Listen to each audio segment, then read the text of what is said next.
teenage boy has been arrested after a 15-year-old girl was stabbed to death in Croydon in South London on her way to school this morning. This is every parent's worst nightmare. She was standing at a bus stop. She was with friends.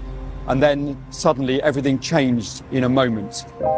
It was a gesture of solidarity with her friend that shockingly cost Eliane her life. It was pretty much over a teddy bear. It's like, wow. It's murder, right? You're under arrest for murder. Our hearts are broken and we are overwhelmed by sorrow and grief. So when people see her face, they should remember that a very beautiful girl has been lost.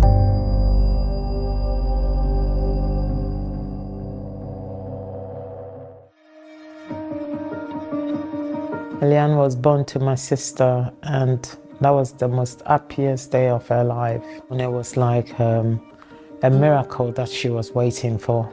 I remember my auntie and uncle having quite a few difficulties having children, and so Eliane was literally the miracle baby. And I've always wanted a younger sister, and she definitely fit that category. And I used to babysit and take her to school and pick her up at times when her parents were working. How was school? Good. Every single time, same thing. How was school? Good, even though it was bad. She was just very joyful, very funny, very cheeky. If she didn't like something, she'll make it very clear. Yeah, she was just a bundle of joy. She's a lovely girl. She makes friends easily, you know, because she's always smiling. There's always a smile on Eliane's face. Her group of friends, they were tight. They were thick as thieves, I think is the best way to put them, actually. I think the magic of the friendship. They could all rely on each other and they all had each other's backs. A normal teenager who loves everything. She loved her little brother. Oh, she idolised her little brother. She loves her TikTok.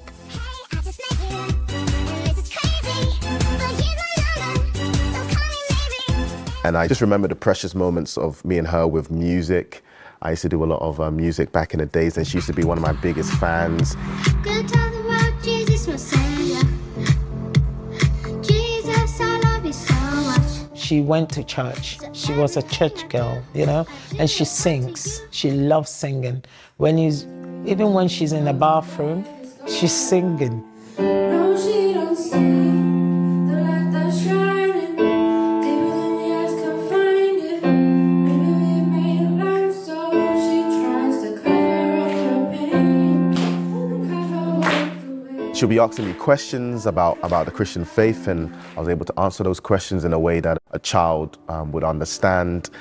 But because of my music being very faith-orientated, we really connected.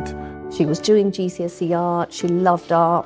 I think that's a sad part we'll never get to see, where it would have all taken her.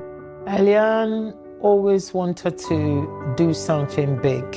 You know, she wanted to be a lawyer, so Eliane loved studying. You see her all the time with a book, reading, you know, talking about justice, talking about things that she feels, oh, this person wasn't treated fairly.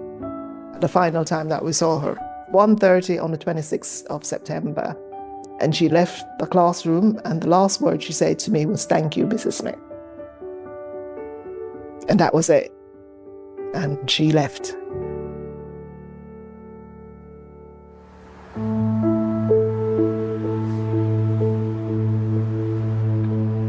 On a Wednesday morning, ahead of school, Eliane and two of her friends headed to a car park close to the Whitgift shopping centre in Croydon, South London. They were going to meet a 17-year-old boy called Hassan Sentamu. He was the ex-boyfriend of one of the girls. The plan had been to exchange back goods that were given in the relationship. It included a teddy bear, it included some notes and some letters. But Hassan Sentamu had left home that morning without the teddy bear. He was wearing a face mask and 2 pairs of gloves. On arriving at the pre-arranged meeting point, the friend had bought this bag of clothes and it was given back to Hassan, but actually he'd arrived empty-handed. And there was a lot of, where are my things? And Eliane's actually made a comment, "We're going to be late for school, we haven't got time for this." She's standing up for her friend. We come to collect the stuff from Hassan. It's almost like an interchange. She gets her stuff, he gets his stuff. He didn't even bring the stuff. And she simply run and grabbed the bag back. At that moment, Eliane was laughing. She was laughing, she found it funny, and one of the last moments that we see Eliane alive, she's smiling as she grabs the bag. This was no malice, this was trying to do what's right and get to school on time. And that obviously changed to horror. In only a matter of meters, she's caught by Hassan, who'd taken a knife from his waistband, and then he repeatedly stabbed Eliane. I got a phone call. I arrived in Croydon within half an hour and I couldn't believe it. When I heard it was a girl, what was going through my head is why? Why? I don't understand why. Wellesley Road is a main thoroughfare. You don't expect stabbings to happen in places like that. You just don't. You've got a hotel across the road. It's a link from East Croydon into the Whitgift. People on their way to work in the morning, people on buses on their way to work, children still on their way to school. You wouldn't expect something like that, especially in the morning. There were just so many people that witnessed and saw this heinous crime. After the stabbing, he runs away. What we've been able to do through tracking down and obtaining numerous hours of CCTV is we see him discarding items in a bin.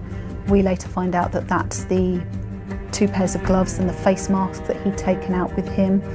We see him continuing to run away, and he then tries to hide and dispose of the knife, the murder weapon, in a front garden. Sentamu used his Oyster travel card to board a 1:30 bus. At 9:42, he changes buses onto the number 64. Eliane's friends, who had not only been with her but actually had seen this horrific assault, even through their trauma, they were able to tell the police officers that arrived on the scene what had happened and who was responsible. And that bravery that they showed as 15-year-old girls was able to help us in locating him. That information was very quickly relayed over the radio. We had the absolute luck of an eagle-eyed officer simply seeing Hassan getting off of the bus. He was able to go up and challenge him. Show me your hands. What's your name, mate? What's your name? Simply by looking at his Oyster card, the officer knows. You got any ID on you, mate? I'm looking for someone who's just stabbed someone. I need to see your name. Say something on your Oyster card. This is the suspect, and he's able to arrest him. Put your hands behind your back. Put your hands behind your back now. He didn't know whether Hassan still had the knife. Where's the knife? Where's the knife? As far as that officer was concerned, he was approaching somebody who was still armed that had just seriously attacked a little girl. You're under arrest on suspicion or GBH with intent. That's for stabbing your girlfriend in Croydon this morning, okay? In regards to that, you don't have to say anything, but it may harm your defence. Not many questions. Something to rely on court. Anything you do say, make them in as evidence. Back at the Whitgift Centre, passers-by had been desperately trying to save Eliane's life. We heard from a bus driver who ran to Eliane's aid, holding her hand saying, "I won't leave you and you're going to be okay." I remember that bringing me a great sense of sadness, but also comfort to know that someone from the community of Croydon really comforted her in her last breath. Got a Met officer colleague who's a chief inspector.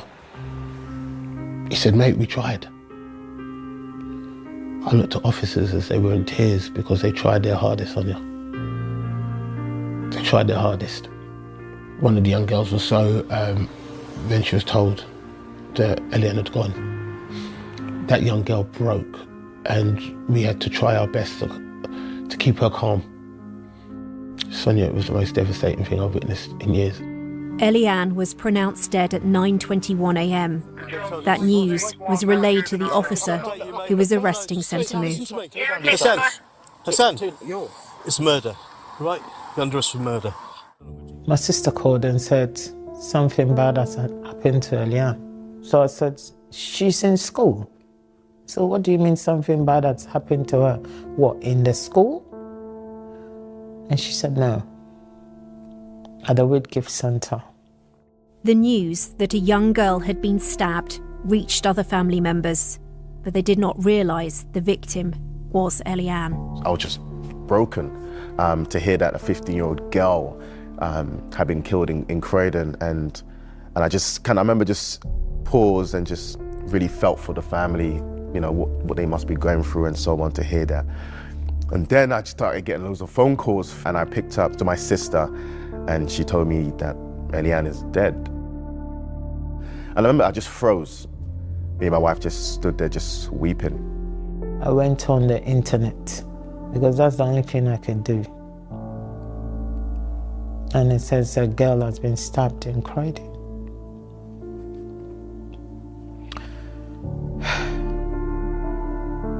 The impact it had on school was immense.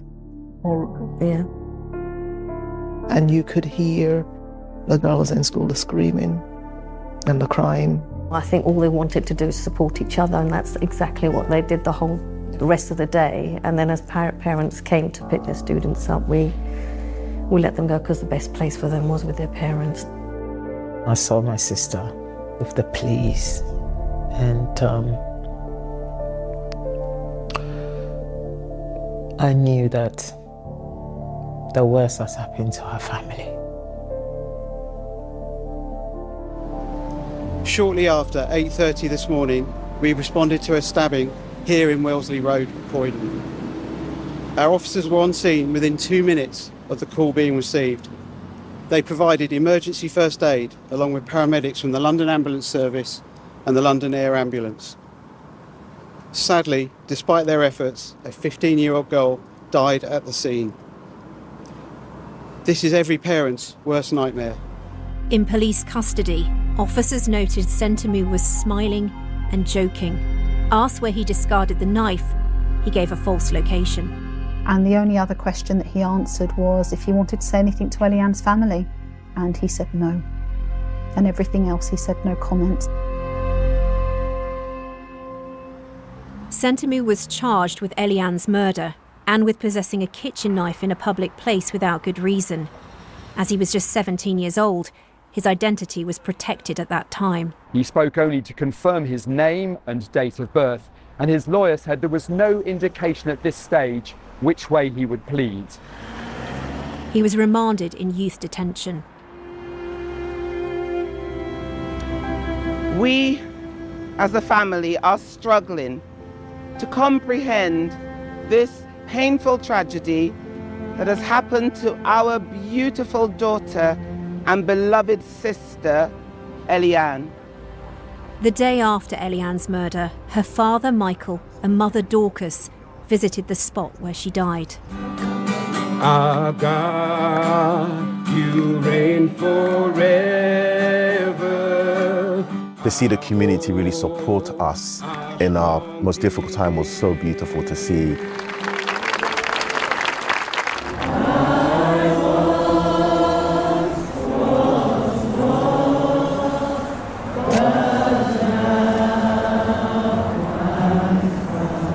I remember when we walked through the Whitgift Centre to come out for the visual and we're seeing like 1,000+ people there, it was like, wow. It's clearly Croydon has been hit by this murder.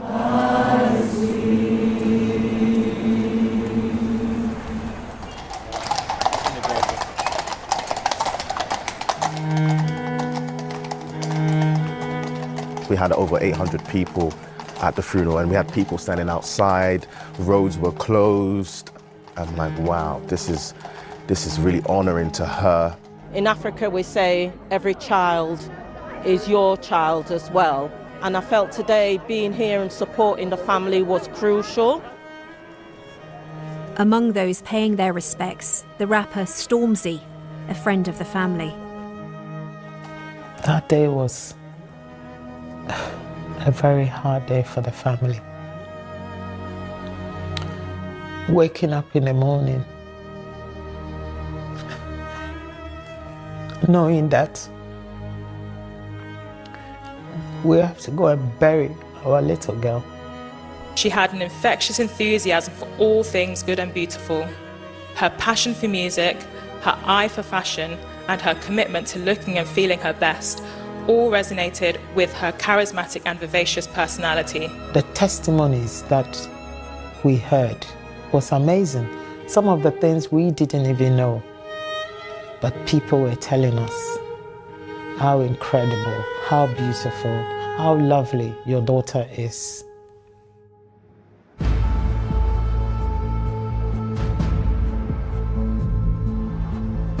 Our investigation and our evidence was actually incredibly strong. Within a matter of weeks, we had the DNA evidence from the knife, we had the CCTV, which not only shows him running away and discarding the knife, but it shows the moments that he stabs Eliane. We have the CCTV building up to that moment where they meet in the morning.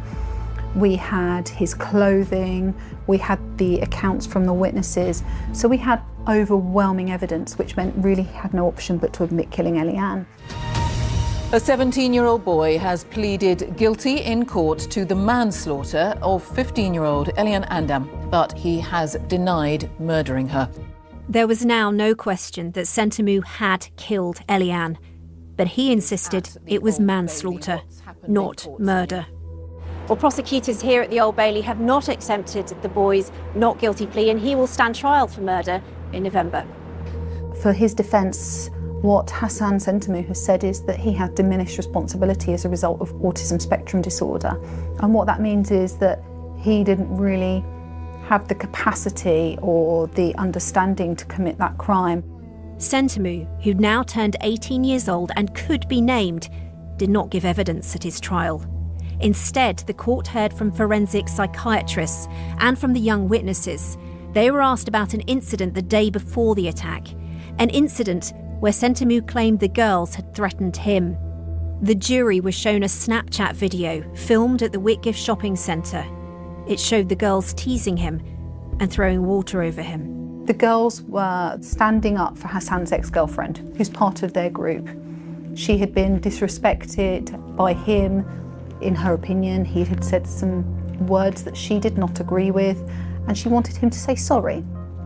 They had a disagreement about that, and that involved some water being thrown over Hassan. That evening, Sentamu called one of his friends and asked him if the incident had made him look like a fool. Sentamu told him, "I can't let this slide." We know exactly what that meant. Yeah, we knew it meant he's going to bring some sort of harm. And I honestly believe that if it wasn't Eliane, it would have been someone else. And so, yeah, he was looking to bring some sort of revenge that day.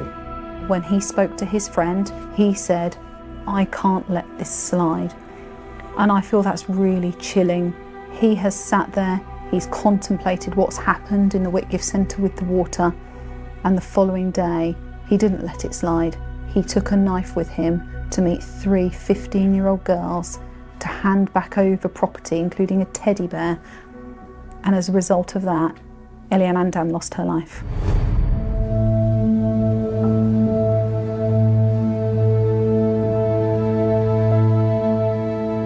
The jury took 11 hours and 42 minutes to find Sentamu guilty of murder by a majority of 10 to 2, and unanimously guilty of possessing a knife. The verdict today is the first step towards justice for Eliane, but also a message that violence and knife crime, especially towards young women, will not go unanswered. We think about her every moment of every day, cherishing her love and the joy she brought to everyone around her. It was a bittersweet relief. It was definitely a release in terms of the right thing has been done, but we're still going home with no Eliane. So that was still hard. So it wasn't a celebration. I've never had the chance to process any grief. I live with it. I've not slept a full night for the past 1 year now. I've not. Every day for my sister is like walking death. Eliane was her only joy, a little girl. You have to force her to eat. You have to force her to do things. You have to force her to do everything. She forgets. The grief that she's going through, to be honest, I will not be able to tell you. The whole thing you're going to teaching for is to see them go and become something that they want to become, reach their aspirations, you know. And yeah, you feel just robbed that you never get to see that. Hearing that, literally, it was pretty much over a teddy bear. It's like, wow, like this amazing, young, beautiful girl who had a bright future, parents have invested so much into her, gone in seconds. And I think to this day that really grips us, that this really didn't need to happen.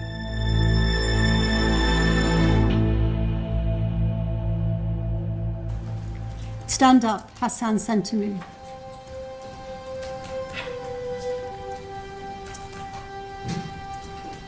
You have taken the life of a precious child. You have devastated the lives of those who knew and loved Eliane Andam, a bright, kind and loyal 15-year-old on her way to school with her friends. The responsibility for Eliane's death will be with you for the rest of your days. The sentence is detention at His Majesty's pleasure. For the murder of Eliane Andam on the 27th of September 2023, you will be detained for at least 23 years, which means, after counting the days served so far, a minimum term of 21 years and 199 days. As a family, we are, in a sense, disappointed in that sense, because we know it was premeditated murder. We know that he thought about it, he brooded over it, he brought a knife the next day, and he brutally killed our sweet Eliane. And so even if he got 1,000 years, it's never going to do justice and bring any sort of peace. Our family's deeply ripped to pieces, and not just our family, but the whole community. So I hope that Hassan, in his cell, that he will really think about what he's done and really truly have a sense of remorse. But I still will never believe that he will fully understand what we're going through. Eliane deserved a long and beautiful life. Though she is gone, we will carry her in our hearts forever, and we will continue to speak her name. Thank you. Let's stand as we read God's holy word. It is not lawful. We are a very strong family. This was to fulfill. It's not going to be easy, but we know that God will see us through. He said in all things, we should give Him thanks.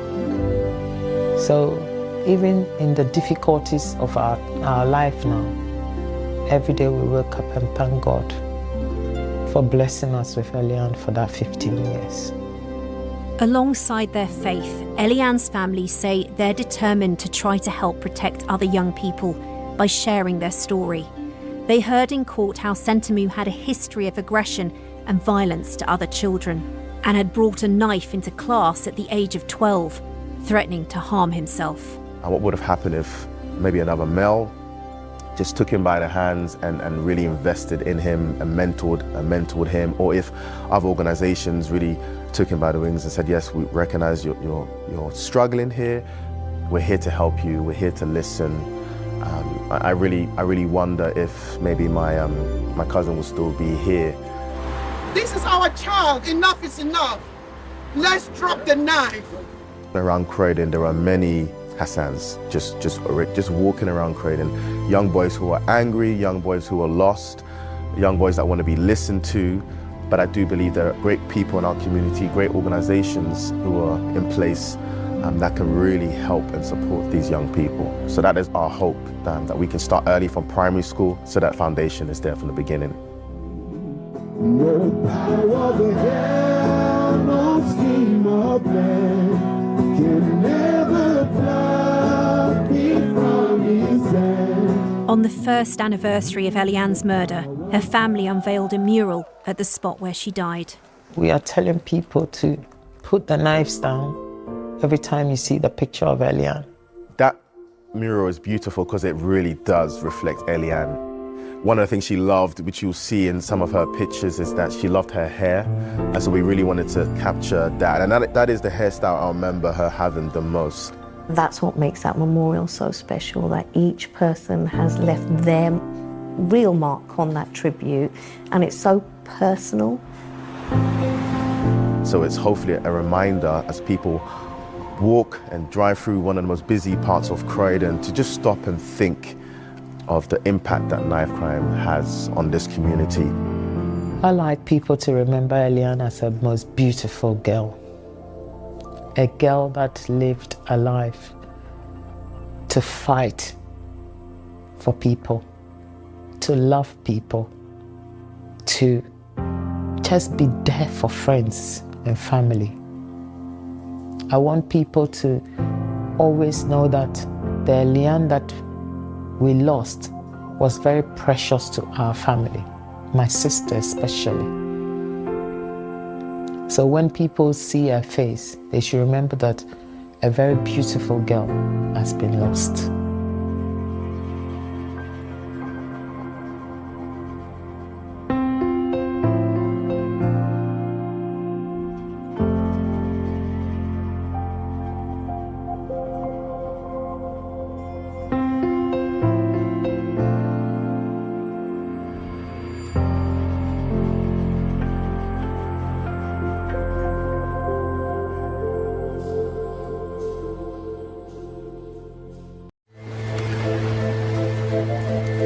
Every summer, thousands of holidaymakers flock here to the British seaside to enjoy the warm weather, the pebble beaches and the amusement arcades.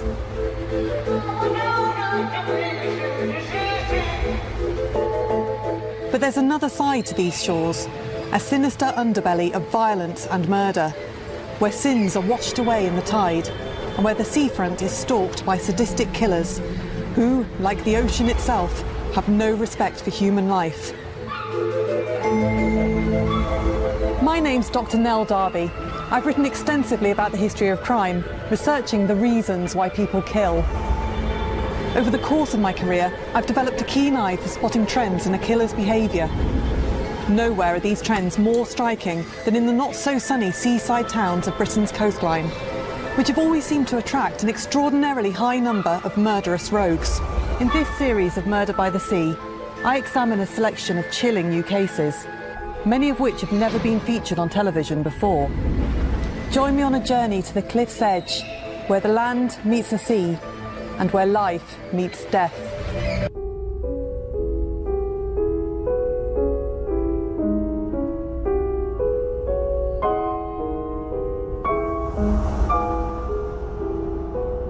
Bakhtiar Hakim was an Indian doctor who came over to England and recreated himself as a respected Lancaster GP. On today's Murder by the Sea, we're going back to the 1930s to find out how this overconfident murderer was caught out by new forensic techniques. This double murder took place in Lancaster, close to Morecambe Bay. The ancient city of Lancaster sits on the River Lune, 4 miles from Morecambe, which for 150 years has been one of Britain's most popular seaside resorts. And it was in the nearby town of Lancaster that respected GP Buck Ruxton set up his medical practice. But Buck Ruxton wasn't everything he seemed to be. Well, he wasn't known as Buck Ruxton when he was born. His name was Bakhtiar Rustomji Ratanji Hakim, and he was born in Mumbai in 1899 to quite a well-to-do Indian family, and he trained to be a doctor and was very successful and worked for the Indian Medical Service. But he was very ambitious, always very ambitious, and wanted to moved to the UK to take his surgeon's exams and work here. So he married in 1925 in India and then came over here in 1926, came up to Edinburgh to take his surgeon's exams at the Royal College of Surgeons. He applied for membership of the Royal College of Surgeons, essentially asking to be licensed as a surgeon, but he failed the exams and so didn't get his license. Despite that, the General Medical Council, on the strength of his Indian qualifications, gave him permission to set up in business as a doctor, a GP, a local family doctor serving local communities. Getting permission to practice as a doctor wasn't the only thing Buck Ruxton achieved in Edinburgh. Whilst in the city, he also met Isabella Kerr. When he first met Isabella, he, I think, was probably viewed in Edinburgh as really being quite exotic. He was a very good-looking man, and he called himself Gabriel Hakim. It was only later that he changed his name to Buck Ruxton, but by the time they moved to Lancaster and he set up as a GP, he was called Buck Ruxton. And by the early 1930s, they had Buck and Belle. He called her, although she was Isabella, he always called her Belle. Buck and Belle had 3 children. And he was a very respected GP. She was a very, very bubbly personality. She was really an unusual woman, Belle was, because when he met her, she was a driver. Now, not many women in the late 1920s, early 30s drove cars. So she was a driver. She was a very ebullient personality. She used to bet on the horses a great deal. She was a gambler, and she used to want to run her own betting shop business. So, and they had a very intense relationship. There was more to Isabella Ruxton than met the eye. She wasn't, in the way that she would have been viewed at the time, a respectable young middle-class woman, now married to a respectable middle-class doctor. Isabella was a recent divorcee, then something very much frowned upon by polite society, and her supposed second marriage to Buck Ruxton had never actually taken place. She was instead, and in the parlance of the time, his common-law wife. I think Buck Ruxton kind of enjoyed the fact that he was different, that he came from a different background, that he did things differently, and that's kind of reflected again in his relationship with Isabella, that I think he probably enjoyed that feeling of people not really knowing him, of thinking they knew him, but at the same time he knew what he really was. But also he's playing a role. He's kind of, you know, even in his choice of name, you can tell that he's not playing by the rules, that he's kind of acting a part. And a lot of people have this kind of, you know, personal versus private character. His was quite different in terms of, you know, what the image that he portrayed to the person that he actually was. But he did it very well. So he was able to integrate himself into the community with relative ease. But he was very intelligent, very likeable individual, and he was able to take on this kind of almost like a character, if you like, and people accepted that because he was able to pull it off to a quite convincing degree. Just like his marriage, Buck Ruxton wasn't all he seemed. A troubled mind was at play behind his carefully crafted public persona. He's very much presenting himself as a matinee idol, as one of these popular film stars. And, you know, he's a very glamorous creature. He is good looking, you know, and appears very confident. He's got a certain swagger about him. And you can imagine that if someone like this turns up in Lancaster in the 1930s, people are going to be kind of intrigued and fascinated by him. And the fact that he is a successful doctor, that he's treating the local residents so well, that he's generous towards the poor, you can see how he would have a lot of fans in the local community. He set up his practice in his home at 2 Dalton Square, a terrace of nice, respectable, middle-class homes in a nice, respectable part of the city. And his practice thrived. The couple hired a young nanny. Mary Jane Rogerson was in her early 20s. She came from Morecambe, the seaside town just 4 miles away from Lancaster itself. And she moved in to the family home and Ruxton practice at 2 Dalton Square. To all outward appearances, it was a typical, respectable, middle-class, happy family. In reality, life in the Ruxton household behind closed doors was very far from that. Belle and Buck had a very volatile relationship, and I think you'd probably say that the very things that attracted Belle to Buck were the things that created the tensions. So while he was very attracted to somebody who was ebullient and very social, he became increasingly jealous and quite paranoid about her sociability. And there were episodes of violence. Although Belle reported a number of incidents of domestic violence to the police, no action was taken about that. Buck Ruxton was a violent, controlling and abusive man, and he was or became convinced that Isabella was carrying on affairs, sexual relationships outside the home. His suspicions, his jealousy led to rows, violent rows. There were and would be numerous reports in the files of Lancaster Police in which constables had been called to 2 Dalton Square to separate the arguing parties. And in one of these incidents, Ruxton had confided in the constable that he felt like murdering his wife because of her infidelity. Isabella's mental health certainly suffered. She developed quite severe mental illness, and there is a record of at least one suicide attempt when she tried to kill herself using household gas. She was unsuccessful.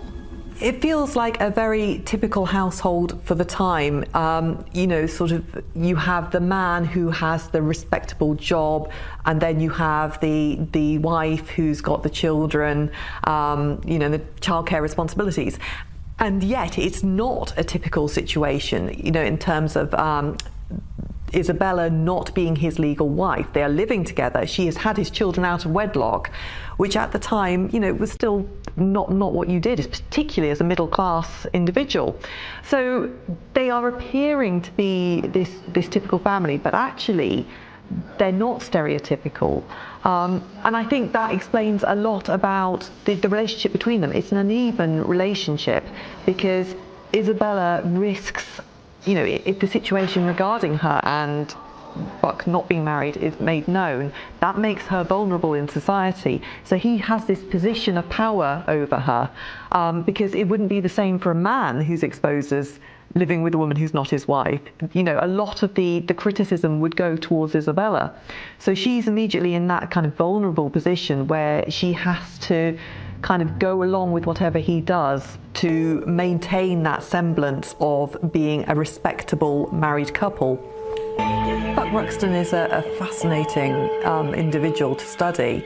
Having gone from working as a doctor in India under his original name, he then emigrates to the UK, goes under another name, then finally becomes Buck Ruxton, and almost as though he sees it as this traditional English name, and to me it sounds far more American and quite exotic in itself.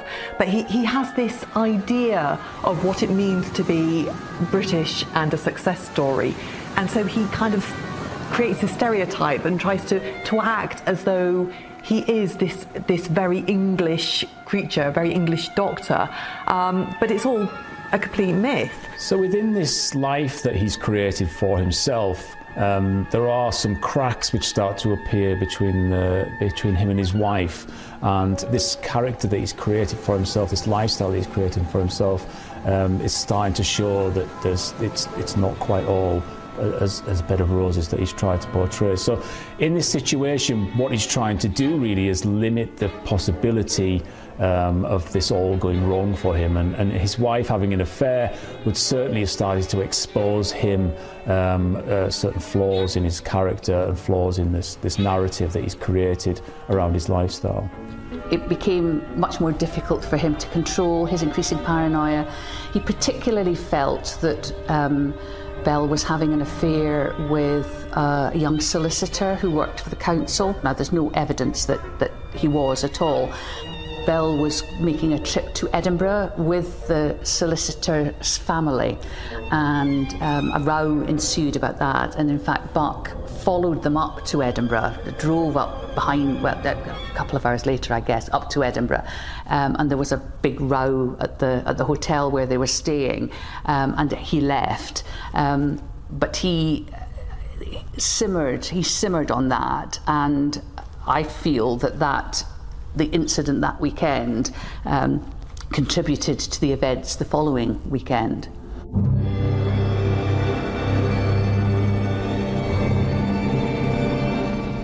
Late on the night of September the 14th, 1935, the simmering tensions and violence behind the closed doors of 2 Dalton Square finally erupted fatally. Isabella had been out that evening. She'd been to visit the Blackpool Illuminations, one of Britain's most famous and popular tourist attractions, 40 miles down the coast. When she got home, probably around midnight, Ruxton accused her of being visiting a lover, of having sex with somebody else while he stayed at home with the children. The row went from heated to violent. What appears to have happened is that she came into the house, went up to the top floor, they had a row. He attacked her, either he strangled her and or hit her on the head. And Ruxton stabbed Isabella in the chest 5 times with a knife. What Buck Ruxton hadn't counted on was there was a witness to his murder. Mary Jane Rogerson, the live-in nanny and maid, walked in on this scene.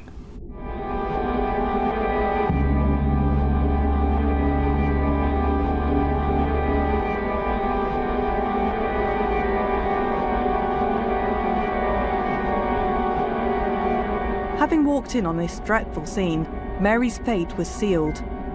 Ruxton strangled her, bludgeoned her with a blunt object, and then stabbed her to death. Mary Jane had witnessed the crime. She'd come into the room where it was occurring, and he didn't want to leave a witness, and so he killed her as well. She was unlucky about being in the wrong place at the wrong time. After he'd killed them, he had to decide how to deal with them. So he pretty immediately decided that the way to deal with them was to dissect the bodies. Ruxton knew that sawing through bone would make a lot of noise and might wake his children. He deposited his 3 children with a friend in Lancaster and then went back to Dalton Square and began carving up the bodies of Isabella and Mary Jane into small pieces. Newly dead bodies are likely to produce a lot of blood, but as a doctor, Ruxton knew this and what steps to take to reduce the risk. First of all, he bled Bell's body. It is much easier to be able to do a dissection and less messy if the body is bled. The dissection of Bell's body probably took about 8 hours. He did the dissections in the bath upstairs. He didn't just dissect it, he cut it up into many, many parts and removed any distinguishing features or all distinguishing features. So in Bell's body, he removed all the sexual organs. He removed teeth because she'd had quite a lot of dental work. He removed a foot because she'd had quite a prominent bunion. He removed all her fingertips because he would be aware of things like fingerprinting, and her body was dissected and disfigured. At this time in the 1930s, then things like fingerprints would have been one of the main ways in which people were identified. We didn't have DNA technology that we have today. So because of that, if you start to remove those features, if you start to remove the face, things that we naturally need to identify people, then it makes the identification of the bodies exceptionally difficult. He then tackled Mary's body. Now, he hadn't had time to bleed her body, so it was a more difficult dissection. And by this time, it was morning. So he was having to stop people coming to the house. So he bundled, my understanding is that he bundled both the bodies into the bedroom and then had to stop some of the cleaners and the housekeepers arriving because they would notice.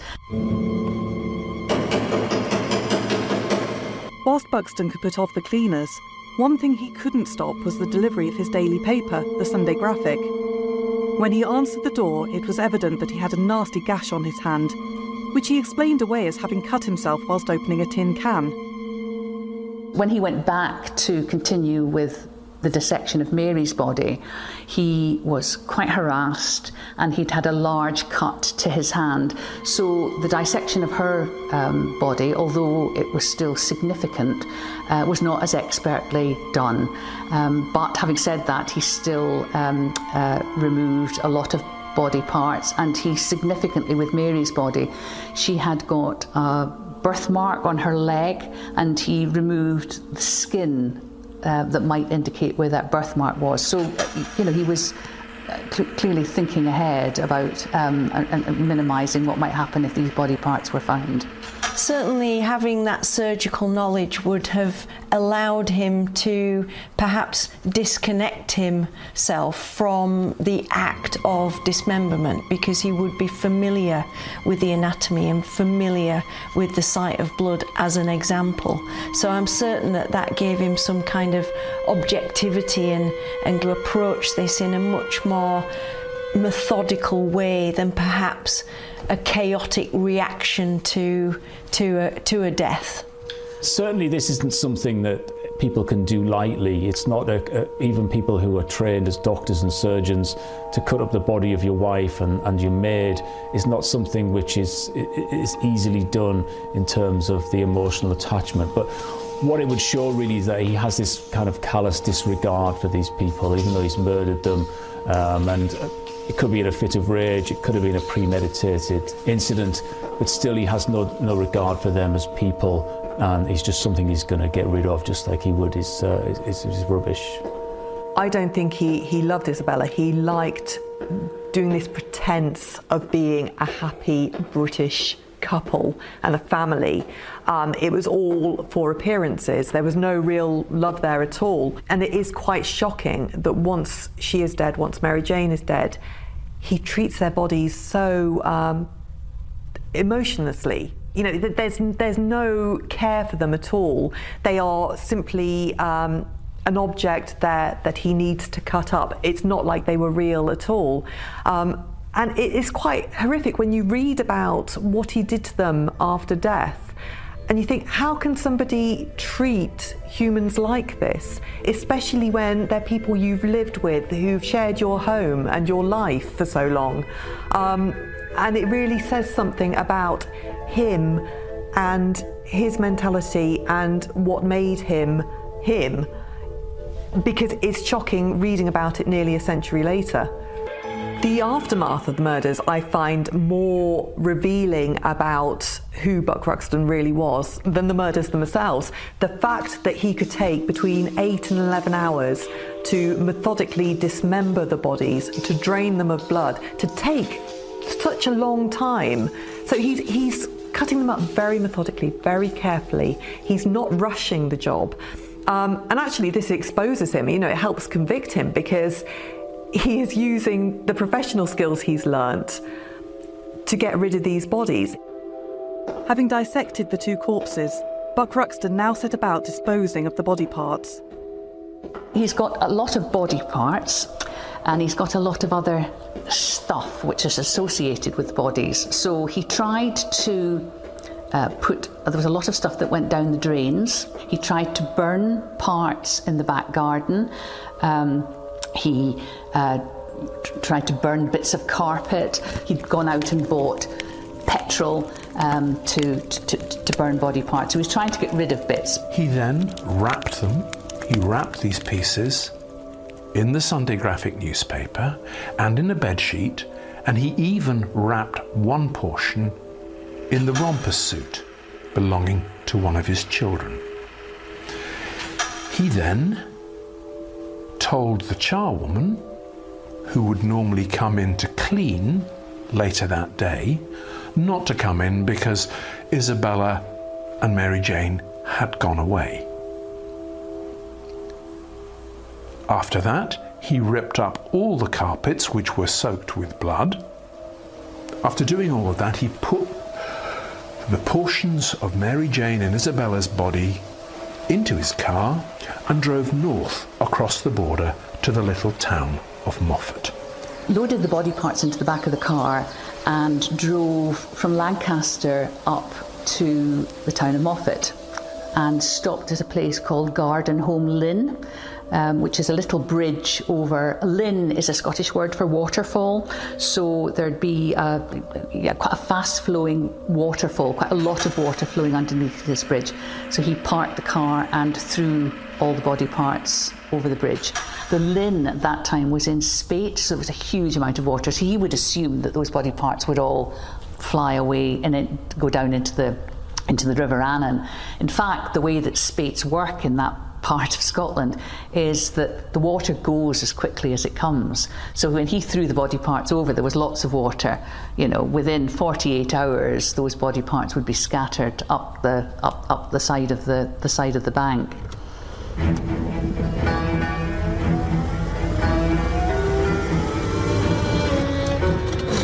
Obviously, around this time, travelling long distances in cars would be something that would not be routinely undertaken, but he's gone to the lengths of taking these bodies and disposing of them some miles away from where he lives. And this really sort of resonates with our understanding about how people try to distance themselves from crime, both physically and psychologically. He wants to go to get rid of the bodies. He hopes they won't be found, but also he hopes that he won't ever have to come across them again. So he really goes to quite extreme lengths, if we look back at the time that this happened, to get rid of these bodies. When he got back to Lancaster, Buck Ruxton tried further to cover his tracks. He visited his friends and acquaintances again, and indeed he even went to the police station saying that his beloved wife had deserted him once again. He was complaining. He didn't file a missing persons report. He just wanted to register that Mary Jane and Isabella were no longer living in the house at 2 Dalton Square. Well, I think initially people believed what he said, and Bell was somebody who, they knew that there were quite often outbursts in the house and Bell would quite often take off. So that wasn't unusual, but what was unusual was that Mary was absolutely devoted to these children. It seemed very unusual for both of them to go off together. He went to see Mary Jane Rogerson's family in Morecambe, and he told them that Mary Jane had fallen pregnant by a local youth and that Isabella had taken her away to procure an abortion. Because abortion was then illegal, Ruxton cautioned the Rogersons not to pursue any inquiries into where Mary Jane, their daughter, had gone. It would be several weeks before the police got involved, following the discovery of body parts which Ruxton thought had been washed out to sea. There were some people visiting Moffat, staying in Moffat, and they had gone for a walk up the road and looked over the bridge, and the young woman saw what she thought looked like an arm. So we need to get the police. So Sergeant Robert Sloan, who was the local policeman, who was a local community bobby from Moffat. I mean, he was dealing with sheep stealing and issues like that. And he turned up at Gardenholme Lynn on his bike with his notebook. And it was his actions really over that day that were really important. So what he did without having any training at all was secure the crime scene. He noted down exactly what he found where. And I think the following day wrote a really detailed sketch. When people started to arrive and they began to collect the body parts in bags, Sloan hung on to the newspaper that was wrapped around the body parts. Now, when he dried the newspapers out and gradually unpicked them, he discovered that they came from the Sunday Graphic and Post, and he was able to identify that these were Lancashire papers only distributed in the Morecambe, Lancaster area. So that was really significant. It was pretty quickly clear that they had been carved very carefully into pieces using a surgeon's knife. And it was also very evident very quickly that whoever had done this must have had some form of advanced anatomical knowledge. Cole had gone out to psychiatric hospitals across the country saying, have you had any doctors who've escaped or who've recently been released who might have done this sort of thing?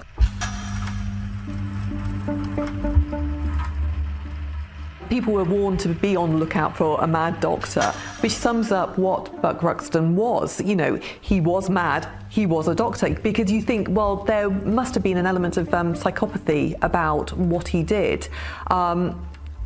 But again, it's fascinating that he could maintain this illusion for so long of being this calm, caring doctor, when actually, you know, he was mad underneath. You know, I mean, the madness that he displayed in getting rid of these two women for little reason, no reason. But again, the fact that police were looking for a doctor, that he'd used surgical care, surgical implements to dismember these bodies and get rid of them, it just shows that he was not clever.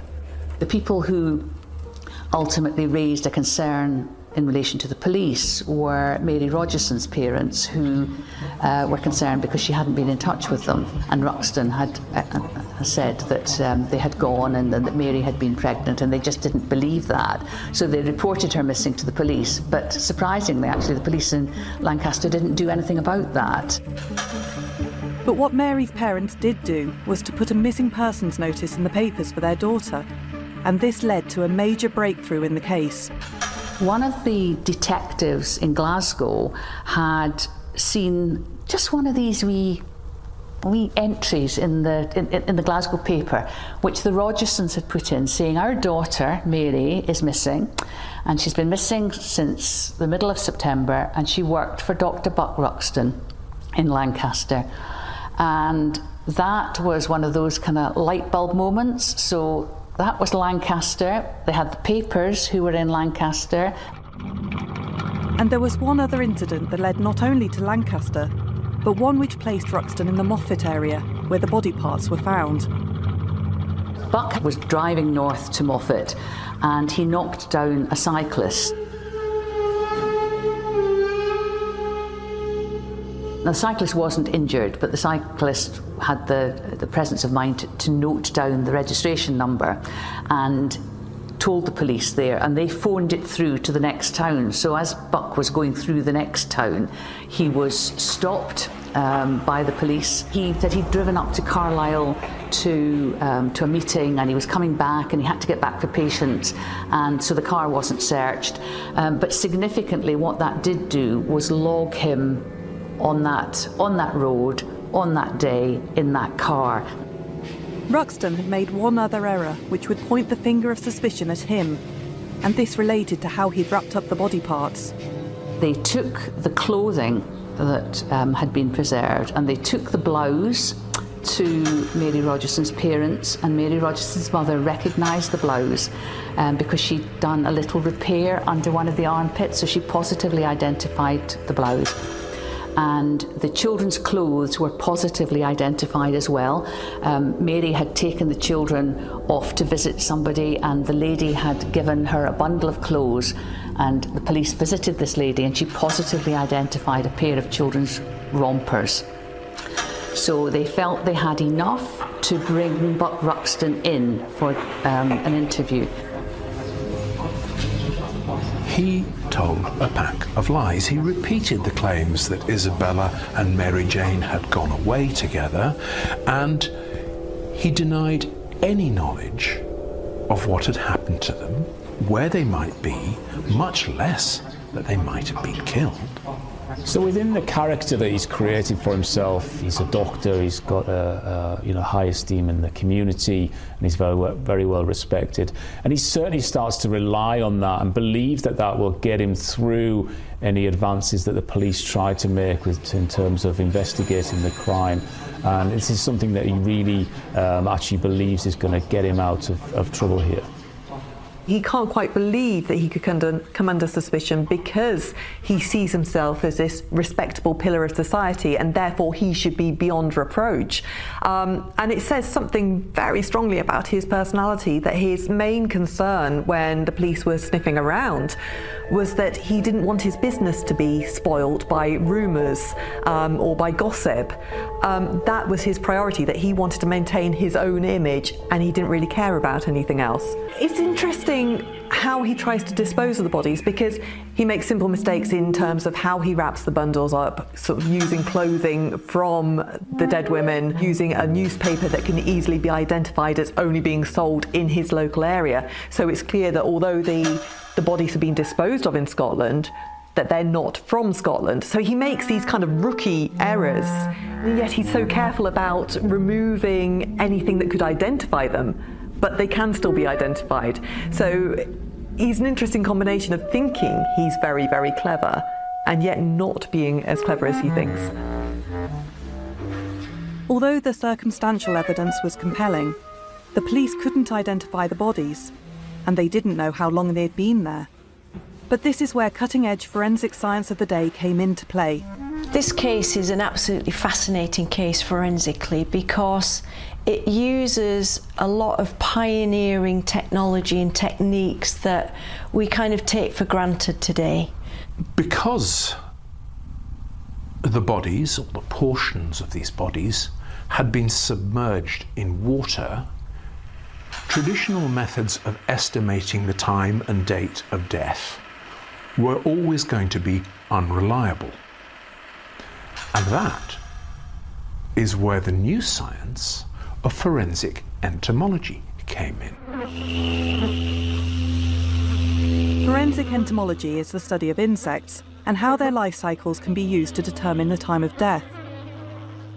Bluebottles can sense death from some 10 miles away.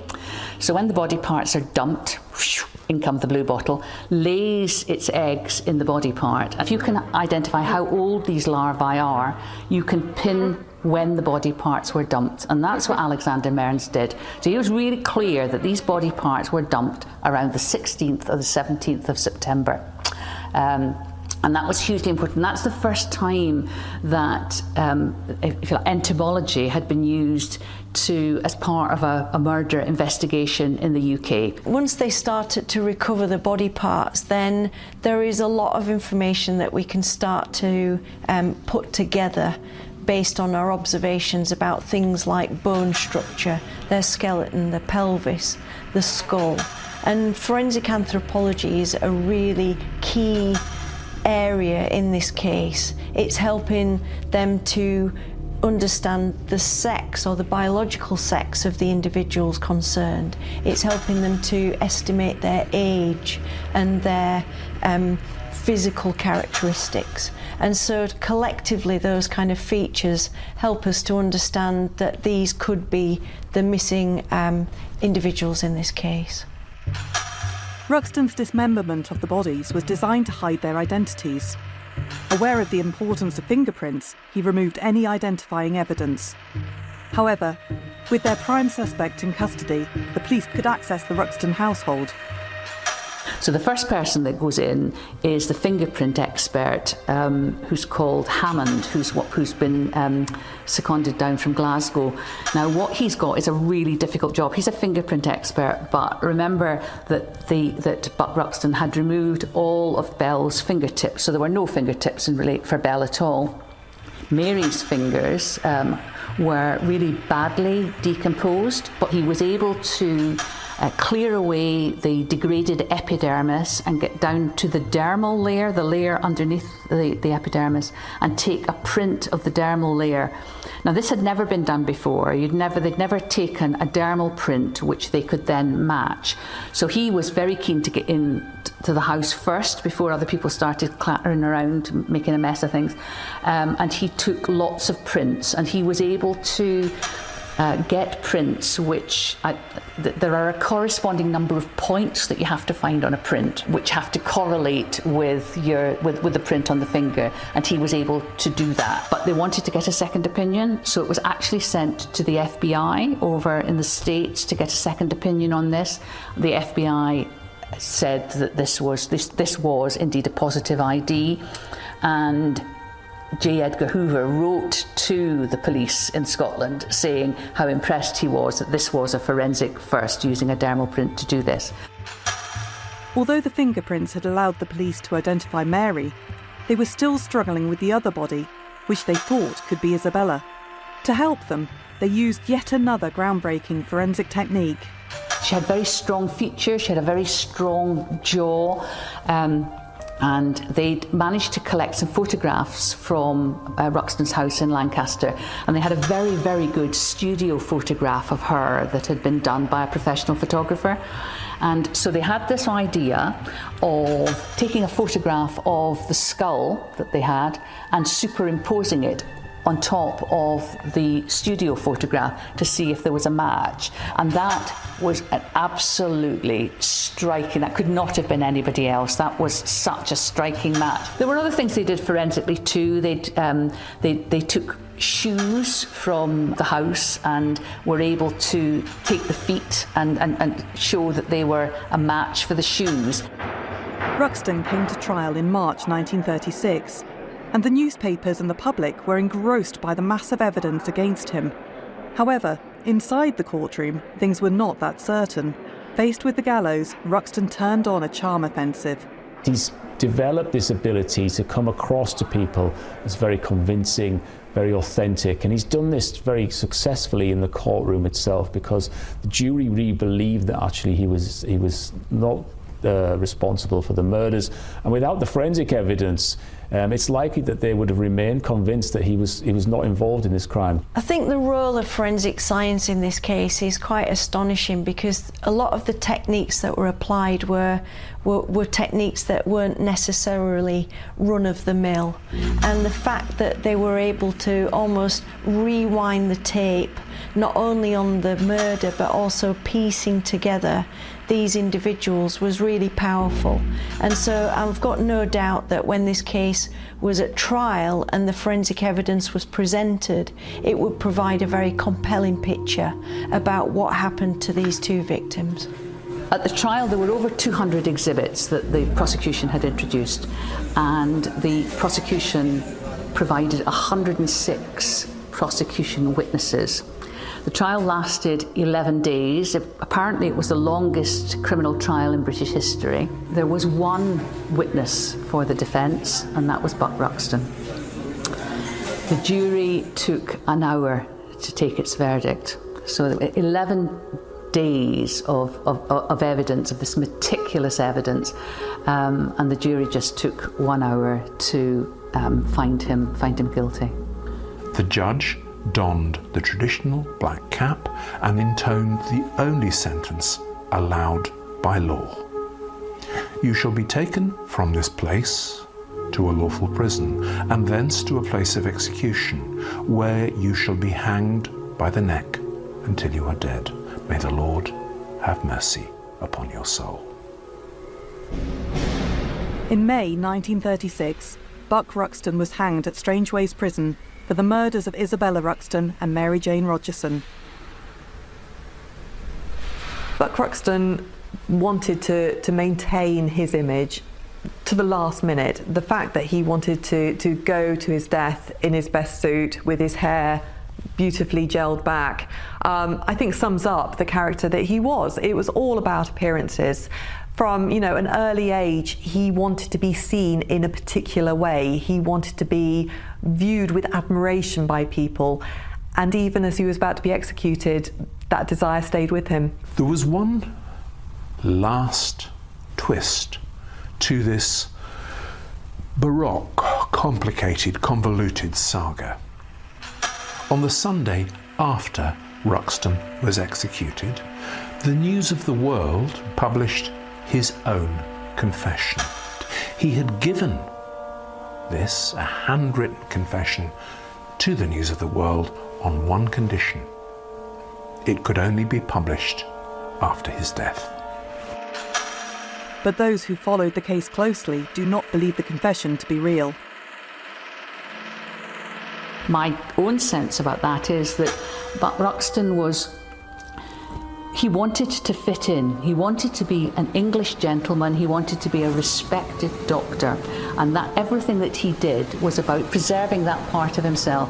So to admit it he would have destroyed himself if he admitted he had done that. And I think he believed his own narrative that he had not done that he could not possibly do that to his beloved Belle and to Mary, who he called Little Mary. So he never admitted what he'd done, and I don't think he believed it himself, actually. Ruxton's case is fascinating because of all the expertise that went into finding him out, that went into identifying his victims to make sure that they had faces and names and didn't go forgotten. And I think it's really been the heralding of a modern era in terms of murder investigations, but also into investigating who victims are and helping to make sure they're remembered. Buck Ruxton thought he was clever, but forensic scientists proved more so. They showed how, faced with a puzzle of body parts, they could still identify the victims and also their killer.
mà lòng vẫn vương. Này cô bé có biết chẳng là vòng xe lăn bánh khiến anh ngẩn ngơ. Nào ai biết có những nỗi mong chờ vì anh yêu mãi tóc em gửi gàng. Này cô bé có mái tóc đuôi gà, đạp xe trên phố đông người qua. Chờ anh với, nếu có lỡ ai cười thì anh xin nói tình cao sánh đôi. Này cô bé có mái tóc đuôi gà, đạp xe nhanh quá khiến anh hụt hơi. Chờ anh tới, sắp tới ngã tư rồi thì xin em hãy chậm chậm mà thôi. Tóc đuôi gà trong gió bay nhẹ ngây ngất lòng anh. Nắng xuân hồng môi thắm em cười chum chim thật xinh. Ước chỉ là cơn gió hay là tia nắng dạo quanh phố vui. Chưa vội vàng em hãy coi chừng keo không kịp phanh. Giữa con đường thành phố đông người đừng nên chạy nhanh. để anh được nhìn ngắm em cười trong nắng, tóc em vội cả. Này cô bé có mái tóc vừa gà, chiều ngày trên phố đón em về qua. Tà áo trắng vẫn trắng mãi trong anh, nụ cười ai đó mà lòng vẫn vương. Này cô bé đã có biết chăng là vòng xe lăn bánh khiến anh ngẩn ngơ. Nào ai biết có những nỗi mong chờ, vì anh yêu mãi tóc em vừa gà. Nào ai có biết có những nỗi mong chờ, vì anh yêu mãi tóc em vừa gà. Các bạn. Every summer, thousands of holidaymakers flock here to the British seaside to enjoy the warm weather, the pebble beaches and the amusement arcades.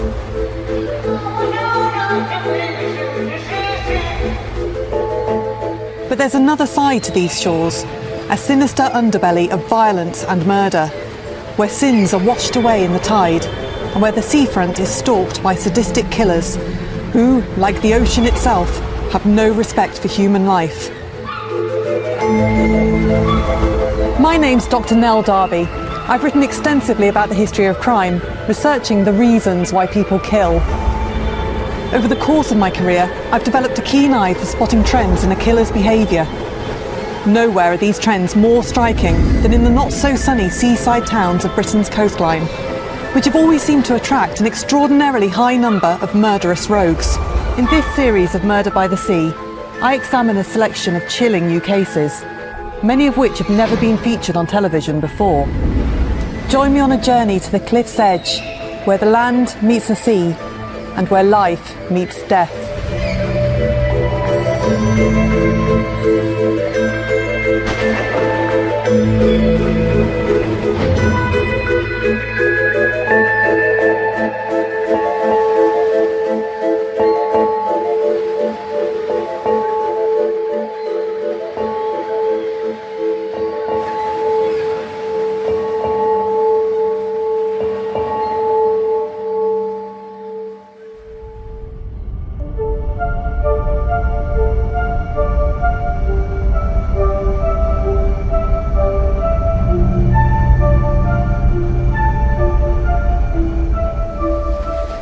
We're in Devon for Murder by the Sea today to investigate the death of Ronald Platt.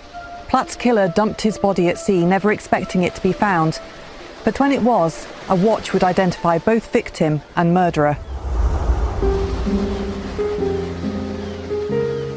Teignmouth is a pretty seaside town on the south coast of Devon. Visitors have come here for hundreds of years to enjoy the solitude and the peace and quiet of its sandy beaches and the gorgeous rolling Devonshire hills behind it. It's a quiet, peaceful seaside town and generally attracts a quiet, peaceful holiday clientele.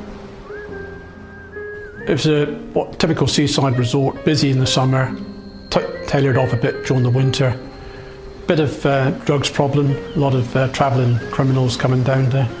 We had our fair share of murders in Devon. We're not a sleepy little town. We actually have got quite big conurbations and we have a large influx of holidaymakers in the summer.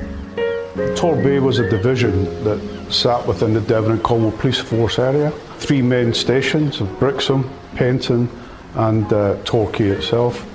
Torquay was one of the busier ones, and within the whole area it was probably one of the busiest places in the Devon and Cornwall Police Force area during the mid-90s.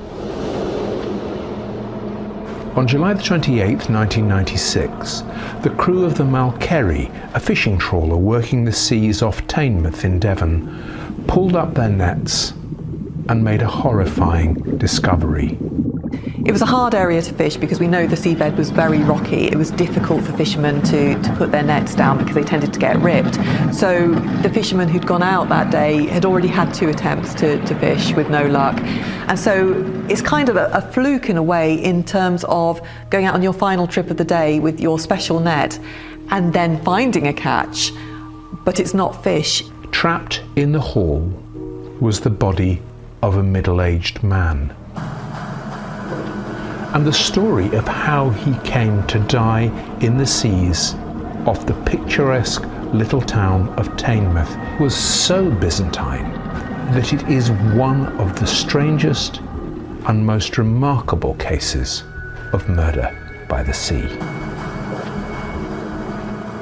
They had a debate as to whether or not they should bring that body back into shore, because if they do so, they're going to have to lose their catch and lose a day's pay. The decision was that they would, and they brought it into Brixham Harbour, where the body was recovered to the mortuary, and the process of trying to identify that body was started. Had been in the water for, we think, 8 days. It hadn't been affected that much by the sea, albeit the only distinctive mark that the body had was a tattoo on the back of his right hand, which we couldn't make out actually what it was. And he had quite a nasty gouge on his head, but he had been trawled up with a trawler, trawling the seabed. At that time, it was a unexplained death, the blow to the back of the head. The ordinary doctor who was certified death was unable to say whether it was post-death or pre-death. The injury to his head, it could have happened as he fell into the water, could have happened whilst in the water. First of all, you have to identify the last known movements to actually get a proper answer as to the scenarios that could open up before you. The other significant thing was that the pockets were all turned out on the trousers of the body. There's nothing in the pockets, and the only thing he had on was this Rolex watch. Rolex is a high-end brand, and inside the mechanism of every one of its watches is a tiny serial number. And on top of that, every time a Rolex watch goes in for service or repair, the watchmender adds another tiny engraving on the mechanism. Rolex came up trumps and had found where the watch had been purchased and where it had been repaired, with the details of the person who had it repaired. If the individual hadn't been wearing that Rolex watch, I can't say we wouldn't have identified him, but it would have been far, far more difficult, and probably really unlikely that he would have been identified. I think every case you look at has to start with understanding as much as you can about the victim. Without understanding the victim, there's no way that you can understand the associations that they have with people and how they move around in society and who they might have come into contact with that would have caused them risk. Ronald Platt was British, but he also had a Canadian passport. He had dual nationality. He was ex-military, and whilst serving is where he had purchased the Rolex watch. So that watch was quite precious to him, because on the military pay that he would have got at that time, it wasn't brilliant. It would have taken a lot of his pay packet. So when we got the name of Ronald Platt and had his address, we did further inquiries and were able to speak to his brother, who identified the deceased as Ronald Platt. And he told us that we should get in contact with his best friend, or a real dear friend of his, in the name of David Davis.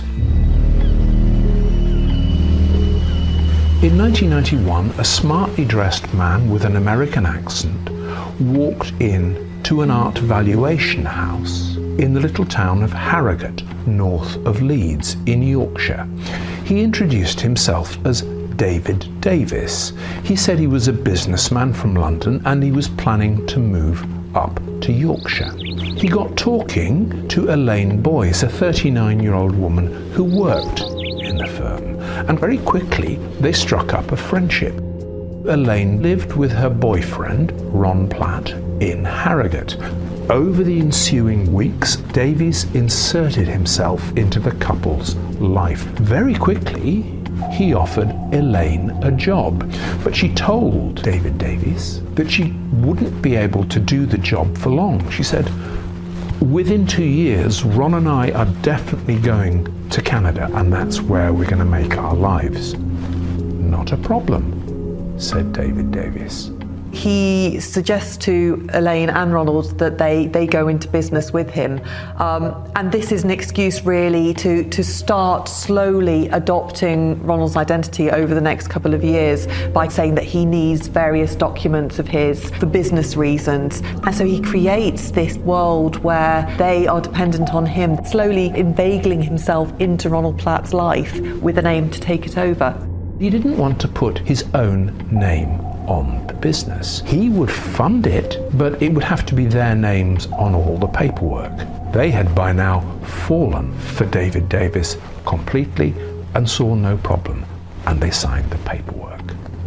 He is willing to take the time that is needed to take on this man's identity without panicking him or making him realise what's going on. Why would Ronald Platt think that Walker was doing anything when he's been friends with him for a couple of years? In February 1992, David Davies funded their immigration to Canada. Before they went, he said, "The limited company, we'll have to close that down. I'll take care of all of this, and all I'll need are your national insurance numbers and a rubber stamp of your signature so I can stamp that on all the paperwork for the closure." Elaine and Ron thought nothing of it, and they set off for Calgary. Ronnie Platt was very keen to go and live in Canada. As it transpires, Elaine didn't like it that much over there. She stayed with him for a while, but then wanted to come back home. In June 1996, 3 years after they'd parted, Ron wrote to Elaine saying he planned to contact that nice David Davies to see if Mr. Davies had any work that Ron could do. Unfortunately, that was probably the start of his demise, because having found them created problems for David Davies, as he knew him, because David Davies was now calling himself Ronnie Platt. By adopting another identity, you are getting the chance to act out a life and character. You can kind of forget the past, forget the aspects of yourself you don't like, and take on this new role, being seen as something other than you are. And when you're fed up of that identity, you can drop that, take another one on. So you can constantly recreate yourself and pretend to be somebody you're not.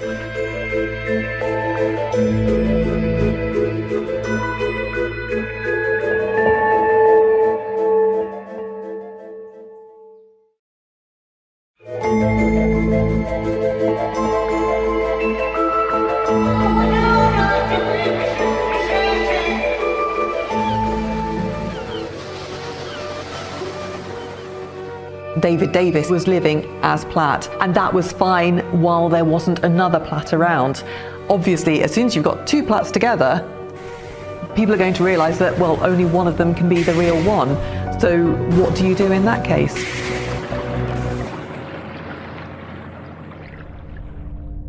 The watch had been serviced 3 times in Harrogate, so we're then trying to trace Ronald Platt, and the housing came up with an address in Beardsley Drive, I think it was, in Chelmsford. And on the back of the application was a telephone number for a reference for David Davies. As far as we were, he was the last person who possibly had seen Ronald Platt. They tracked Davies down, and he agreed to come in to the local police station. And he arrived, calm, elegantly dressed, every inch the suave, confident American businessman. David Davies told us what he knew about Ronald Platt, and told us that he'd last seen Ronald Platt just before Ronald travelled to France to set up a business dealing with radios. And in fact, David Davies said he lent him some money in order to try to set that business up. We weren't suspicious of him at that stage. We were keeping a very open mind. He came across as a very forthright individual who wanted to help the police. Ron had been back in touch with him, and Ron Platt, a few weeks earlier, had set sail for France in a little boat. That, said David Davis, was the last he had ever heard of Ron Platt. So we had cause to go and visit David Davis to get some more information from him. And the officer at the time decided to attend Little London Farmhouse in Malden, and he drove out to the location where there's a very long road, 4 houses in it, 2 of which had names, the other 2 didn't. So we had a 50-50 chance of finding Little London Farmhouse, and he chose the wrong one. He chose the next door and spoke to the neighbours, and they informed him that actually Little London Farmhouse was next door, and then informed him that actually it was Ronald Platt that lived at that house, and told them that they'd last seen Ronald Platt that morning. Initially a small team was set up to look into this. Then eventually it was decided by the senior investigating officer to arrest David Davis. Because he was an American citizen, apparently, the police decided he might have a gun. And so when they set out to arrest him, they were accompanied by an armed response unit. So David Davis, as we'll call him, was arrested on Halloween in 1996. Then he was transported firstly to Chelmsford, then to Torquay Police Station for questioning. So he was brought into custody. From there, you're very much fighting against time. You've got a man in custody under the Police and Criminal Evidence Act. You only have 24 hours with then asking for extensions if you haven't charged the individual. So the real evidence then has to start being gathered in order to support a charge of murder. So you don't have any eyewitnesses. You're looking at this is very much circumstantial. When he was arrested, he had documentation in one pocket for Ronald Platt and in the other pocket for David Davis. Following the arrest, the search was done of Little London Farmhouse, Wood and Walter. That search was quite extensive. It took 2 days. There was numerous paperwork there, but nothing older than 6 years. His wife, which unfortunately, as he turned out to be his daughter, was called Noelle at the time, and she had documentation also for Ronald Platt and Elaine Boyce. At the house, when she was also arrested and was due to be taken to a police station, a separate police station from where David Davis had been taken, and it was found that the policewoman lifted up the bag and found it very heavy. Upon opening it, she found 5 50-gram gold bars in it and £4,000 in cash in various envelopes. That's the first time I've ever seen gold bars, I must admit. One of my tasks was to assist with the search of the house, and I just remember having the great job of counting all this cash under camera. Powerful white lights beamed down on me while they video me, just to make sure that we were very transparent about how much cash we were finding, etc., and the gold bars. We're talking about a murder that we say has been committed somewhere off the coast of Devon. So we have to try and now put that person in this vicinity. So they would bring those documents back to the headquarters here at Torbay, and our exhibits officer would log every single exhibit as he receives them. Well, I think there's over £5,000 in Swiss francs, more sterling, and lots of other bits of information. A lot of information relating to storage lockers. There was also receipts for various ones. He didn't seem to throw anything away, so there was a wealth of information for the intelligence people to go through to find out where we were going from there. Researchers like myself, intelligence officers, would go in there and ask for a bag of exhibits, and then you conducted research on every single document that was inside those bags. By now the exhibits were building up. I had a total of 1,200 exhibits, including 17.5 kilos of gold bars and documentations that's showing that he had tried to buy diamonds in another place and bits of cash all over the place. All of this was pointing at David Davis as the most likely suspect. But he wasn't saying anything, and there was nothing actually to prove that he had killed Ron Platt. He could have been the victim of an accidental drowning. The minute that anybody's using an alias, there's got to be a good reason why they themselves are using it, and it's the police's job to find out what that is. There could be legitimate reasons because they're fearful of somebody else, but the majority of the time you use an alias to cover your tracks for some reason. My side of it in particular was to try and identify who this David Davis really was. We now had his fingerprints because he had been charged with the offence, and those fingerprints were then farmed out throughout the UK databases. We also requested Interpol to send them over to Europe, and in particular to Switzerland, where we believe this man may have been. So we were now looking for his true identity. Because of this link into Canada, I was making contact with the Canadian, which I believe was a secretary in the High Commission in Canada. I constantly called this person because I believed that they had access to other departments that may help. As it transpires, when I eventually went up to the Canadian High Commission, I realised that the secretary I was talking to was actually the secretary in the Canadian High Commission, a very high-ranking individual. We pursued the fingerprints, sent them over to Canada. It transpires that we hit the jackpot with this. He wasn't just wanted in Canada, he was one of the most wanted in Canada, and his real name was Albert Walker. The story that the detectives pieced together with the help of Canadian police about Albert Johnson Walker was remarkable. In Canada, the crimes were centred around embezzlement, fraud. There was a very large amount of money had been stolen from Canada. It was reaching millions. Wherever we searched, we would find gold bars that he had converted this stolen money through Switzerland and was purchasing gold bars. He was married with 4 children, but when he had committed his fraud, he'd hightailed it out of Canada, abandoning his wife and 3 of those children, accompanied only by his teenage daughter named Sheena. Albert Walker had run off from Canada with his daughter some years before. So in all that time he had been living in the UK, Switzerland, and he had been assuming identities to cover his tracks from his crimes in Canada.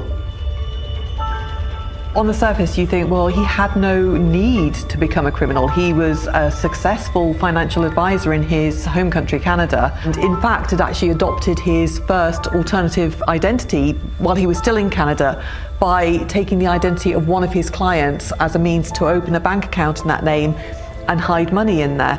He'd already got this kind of criminal background by the time he came to England.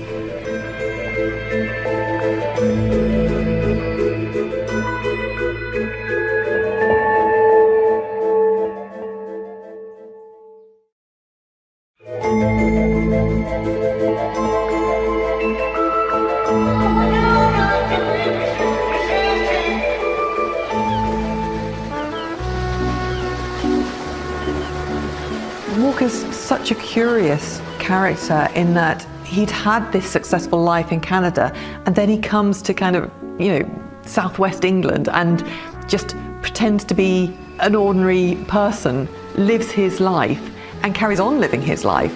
I think it's a bit simplistic to say he would have been happy just being Platt for the rest of his life. I doubt that somehow, and I wonder whether he would eventually have got bored of it and then sought another individual to kind of take on their life. Even without this murder, he wasn't a harmless individual. He was hurting people. So I think that track record suggests that he would have carried on hurting people and kind of shape-shifting as he went on through life. And you have to remember, he did have this very unsavoury aspect to him in terms of his relationship with his daughter, and he claimed at one point that he said she was his wife. So Albert Walker left Canada in 1990 in company with his 15-year-old daughter. I'm under no doubt that Sheena went of her own volition, but Albert Walker is a very manipulative individual and will have coerced her and groomed her to believe what he was saying was true. She went with on her own free will, but she is a real victim in this. So at the time, I was doing numerous inquiries, and I distinctly remember got a phone call from my sergeant who told me to turn around. I had to be at Heathrow Airport the next morning to pick up Barbara Walker and confront Sheena with her mother and to see what her reaction was. So it was actually social services that broke the news to Sheena that her mother was over here, and over a period of days and through negotiations, a meeting was arranged at a social services building in Essex where Sheena met her mother for the first time in 6 years. It was a really highly charged moment when mother sees Sheena for the first time. But you've got to remember that Sheena was completely still under the spell of her father and had been turned against her mother completely by his manipulative ways. Sheena was still on bail for murder, and the decisions had to be made about what to do with her. The police were of the firm view that only one person was responsible for Ronald Platt's murder, and that was Albert Walker. So the decision was made to cancel Sheena's bail and allow her to return to Canada. And I was tasked with seeing whether or not Sheena would give us a statement to assist us with what had happened to Ronald Platt. And she provided me a very lengthy statement. Her father had told her in June of that year that Ronald had gone to France in order to set up a business. She'd last seen Ronald in Christmas, the past Christmas, so wasn't aware that actually Ronald was, when they were on holiday in Devon, only a few miles from them. The other important aspect in that statement was she told us that her father had gone sailing, and in particular had gone sailing, she was able to say the day, on the 20th of July, and on that day he'd come back very late at 10 o'clock at night. And of course that's crucial because that's when Ronald Platt was killed on that day by Albert Walker. Mobile phone records confirmed he'd been in Brixham in the days surrounding the time when Ron fell into the water or went into the water and met his death. But that wasn't enough. There was nothing to say that Ron Platt had been murdered. So we were in consultation with the Canadian High Commission, and they arranged for Sheena to go back to Canada. So I would make numerous phone calls to Sheena over the months just to keep in contact with her. It was during one of these phone calls that Sheena told me that her father had contacted her from Exeter Prison and asked her to change her testimony. He asked her to say to the police that she was mistaken, that actually she did know that Ronald Platt was in the area in Devon in July 1996, and she must have just forgotten. This is a case around circumstantial evidence. Part of that circumstantial evidence is that Albert Walker kept it secret that Ronald Platt was in the area of Devon when he went sailing with him. Why would he? Because he was clearly planning to kill him.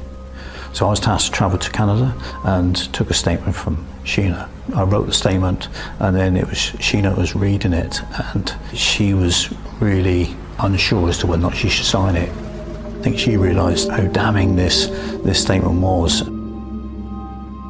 Our barrister asked me if Sheena would give evidence. I couldn't answer that question. We're asking Sheena an awful lot, asking of Sheena an awful lot. We're asking her to come to the UK, a strange country, to give evidence in a murder trial. Not only that, but a murder trial involving her father. And it was a massive undertaking. And I couldn't say at that point whether or not she would attend. Walker planned everything. He took his time. He was very cautious in terms of working out what to do, how to do it, and he would make these meticulous plans as to what to do to achieve his ends. So his planned fishing trip with Ronald was the same. It was planned. He'd gone out and made sure that he had everything he needed. There's a lot of circumstantial evidence. We found various bookings in hotels and guest houses in the South Hams area, Dartmouth and Totnes. We found a receipt for a place called Sport Nautique in Dartmouth, which was a sports come chandler's shop. I recall finding a very small till receipt, and then we would hand that over to an inquiry officer and say, go out and establish what you can about this receipt.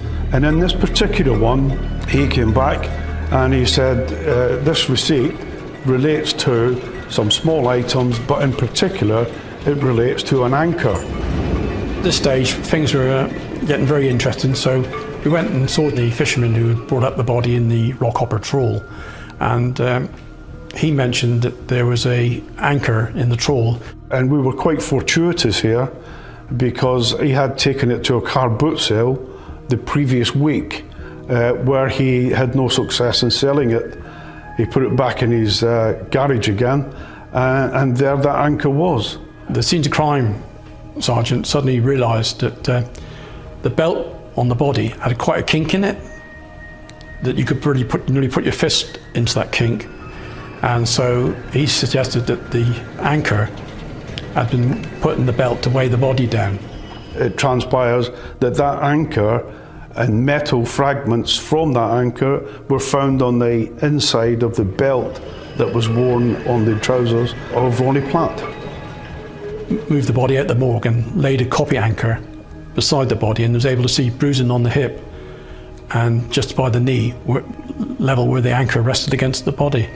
So that was more evidence that was gathering to put all of these people together in the location of here where the body was trawled up. The anchor left a number of clues in this case, one of which was the injuries that were found on the victim's body, and they were found, the bruising corresponded to the physical features of the anchor, demonstrating that the anchor had caused the injuries as a result of rubbing against his body. And in terms of how it was used in the commissioning of the offence, then it's believed that it may have been used to strike the victim on his head to render him unconscious, but more importantly it was used as a weight to take his body into the sea and avoid detection. Of course, when bodies go into the water, at first they may sink, but as the body starts to break down, then they start to rise back up through the water body. So it's a very common thing to see bodies being weighted down in some way to avoid detection. There's this idea of the perfect murder, and often it will involve disposing of a body at sea, and you think, well, it's going to get weighted down, you have sea life there that might destroy the body, so it sounds on the surface to be a perfect method of getting rid of someone. So the purchase of the anchor in a premeditated attack essentially led the police to Albert Walker through his credit card records. The Rolex watch itself showed the time of, I think it was 11:43, but at the date of the 22nd, Rolex were able to say that the watch would have kept going for roughly between 40 to 44 hours. We had an expert from the Swansea University who was able to say, due to the tidal conditions at the time, that the body would have not have moved, and the flow of the water would not have been enough to self-wind the watch if the arm was moving. So we was able to work backwards then that the body probably was in the water on the 20th, which corresponded to the GPS data being shut off. Analysts play a really critical role when it comes to presenting information to the jury. So the best murder inquiries are when you've got an analyst who starts on the job at the very beginning and follows that job all the way through. So they're the person with overarching knowledge of the inquiry, and one of their main roles is to take really complex information and distill it down so it's very, very easy to understand. So that's done in a number of ways, such as presenting timelines where each event is represented by a different line on a spreadsheet, or it could be introducing mapping to show where boats had gone at a certain time, what time they'd left the harbour, where they'd gone to in the sea, had they turned around quickly and come back again. On the boat that was taken out, it was established there was a mast on the boat that suggested that a GPS tracking device had been attached to it. The mast was in place, which gathered a certain amount of information and then got downloaded to the ship's computer. But the actual GPS tracking system, which would have given the more detailed information, was missing. We then moved on to doing searches of the storage units. We found another 5 gold bars and the GPS system for his yacht, the Lady Jane, and revealed 3 suitcases with the personal effects of Ronald Platt in his clothing and stuff like that. So it was really the overlaying of the information from the GPS. That information came into the inquiry quite late. Once that information comes in, it's then important to see where it fits in the timeline. So you're always fact-checking. So you would have built a timeline through witness statements, a GPS is established, you're looking to validate that information. And if there's something that doesn't fit in with the analytical work that's already taken place, then you have to start again and see. He was aware that the GPS could give him away and he wanted to remove that. But at the same time, to keep it safe implies that he wanted to remind himself of what he'd done. Look how clever I was. I committed this murder. This GPS was part of it, and I've kept it as a symbol or a memento of that crime.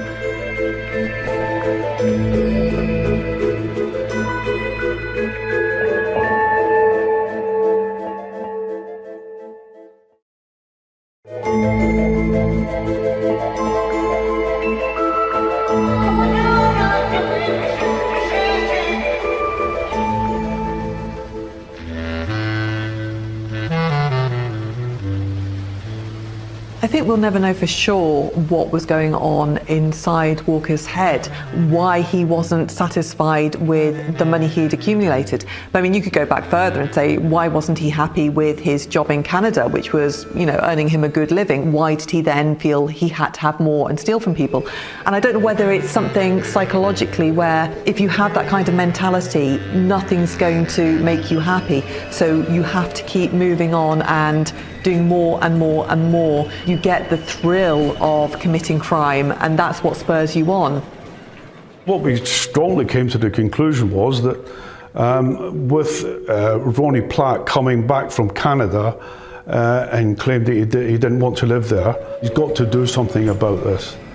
And he had this yacht called the Lady Jane, and this yacht was moored up in Totnes. He convinced Ronnie Platt that he wanted to take this boat, the Lady Jane, over to Chelmsford. His real plan then, as we know now, was to do away with Ronnie Platt out at sea when he thought he was far enough away. We came to the conclusion that he was hit over the head and that the anchor was stuffed in his belt in order to weigh him down at sea. Otherwise it would have just floated up and it would have been washed across anywhere into Devon and Cornwall coastline. And he thought he was successful at that. And he'd stripped him of anything, wallets or anything except for his Rolex watch.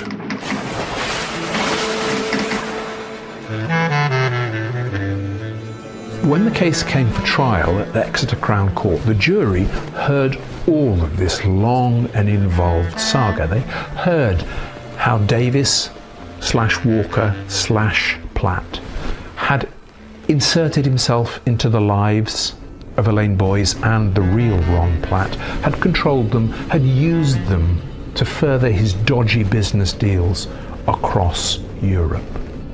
You based it on circumstantial evidence. But there was a lot of circumstantial evidence. I sat throughout the whole trial, producing exhibits to the court for them as they were required.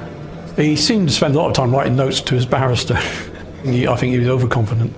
Financially wise, I think he was very astute criminal wise, but murder wise, I think it was opportunist, and he couldn't afford to have 2 Ronald Platts in the country. he insisted on taking the stand, which was a tad unusual, but it's his desire. And I do believe it may have been against his defence barrister's wishes, but the defence barrister can only do what he wants because it's his case ultimately. I think he felt that he was a lot cleverer than everyone around him, that he could maybe talk his way out of this before a jury. I think probably we're either domineer nor manipulative. Certainly that came across when you heard about the daughter. Because his daughter, Sheena, the girl who had posed as Noelle and then as Mrs. Ron Platt, gave evidence against her own father. When I first met Sheena, she was clearly under Albert Walker's spell. He's clearly a highly manipulative man and was able to manipulate Sheena to go along with what he wanted her to do. It was during the conversations, though, as the months passed, that Sheena was starting to realise that all was not as Albert, her father, had told her, and she was starting to think for herself that actually she should do the right thing here. Our barrister, Mr. Barton, was of the view that actually Sheena should be the first witness in the murder trial, and that was a surprise to us. It was a different tactic, but was designed to actually show the jury who we're actually dealing with here. The fact that the accused daughter was coming over here from Canada to actually give evidence. It was over a period of months I carried on speaking to her and asking her and just liaising with her, and I wanted to make sure it was her decision that she wanted to come back of her own free will and come and give evidence, and eventually she said yes. This case was getting massive publicity. We knew the press were really interested in it and really interested as to whether or not Sheena was actually going to come and give evidence. We actually had information that the press were actually camping out at international airports to look for arrivals to see if Sheena was arriving and to take a photograph of her. So when Sheena said yes, she asked us to make sure that no press photographs were taken of her, which was quite an undertaking, I've got to say. That was quite a challenge. I went and picked her up and we travelled to another part of Canada, and we flew back by RAF jet to Brize Norton, where we landed and then taken to an undisclosed location, a hotel, just prior to the trial. We actually took her to court in a police van, and I was sat next to her, and I gave her a newspaper and just told her just to pull it up to her face just as we approached the court. And good job we did, because someone pulled out a camera and started snapping us inside the van. I didn't go in the court building, I didn't go into the court itself. I waited outside, waited for her to come and give evidence, and look after her afterwards. She was then cross-examined the next day. She described the double life that she and her father had been living, and she also said that before the trial he had pressured her to change her story, to perjure herself in the witness stand to protect him. She described her father bluntly. He is, she said, evil. Sheena came out of the courtroom and we whisked her away, and she was clearly massively relieved to get that ordeal over. The jury did not believe him, no matter how charismatic he may have tried to be, or and how he could try and pull the wool over their eyes. The judge took Albert Walker to task. He'd committed a callous crime aimed solely at protecting himself and protecting the entire fraudulent identity theft he'd built up to protect his own dodgy business dealings. He was sentenced to life imprisonment, and they also had the Canadian authorities to deal with. I understand that having served about 17, 18 years, he went back over to Canada, where he was then dealt with by the Canadian authorities for the crimes of the fraud and the theft of monies. He spent the next 20 odd years behind bars in Canada, and when he was scheduled for release, he was given a limited test run. Albert Walker broke the terms very quickly of that day release and was returned to prison. Today, Albert Johnson Walker, alias David Davis, alias Ron Platt, remains behind bars in Canada. It's one of the best investigations I've ever worked on. I've done about 5 or 6 murders over the years, but this one was fascinating. We always say that what if the watch had been taken off? What if the anchor had been sold? And other things. What if Pete Redmond had not gone to the wrong address? Where would it have gone? There was no need for Walker to commit the crimes that he committed. You know, he was always chasing after something else. He was not happy with his life in Canada, even though on the surface it was a very happy, very successful life. That success was not enough for him.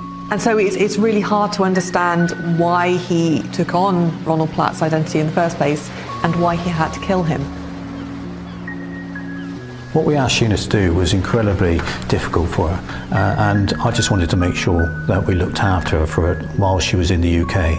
And I have enormous sympathy for her and enormous respect for what she did.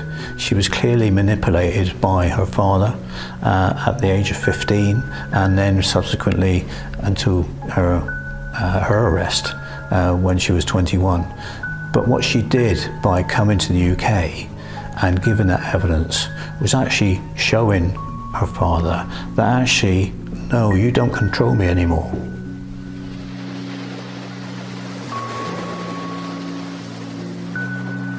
Albert Walker was already a wanted fraudster in his native Canada, but it was a very British seaside murder that would lead to his downfall and his eventual capture.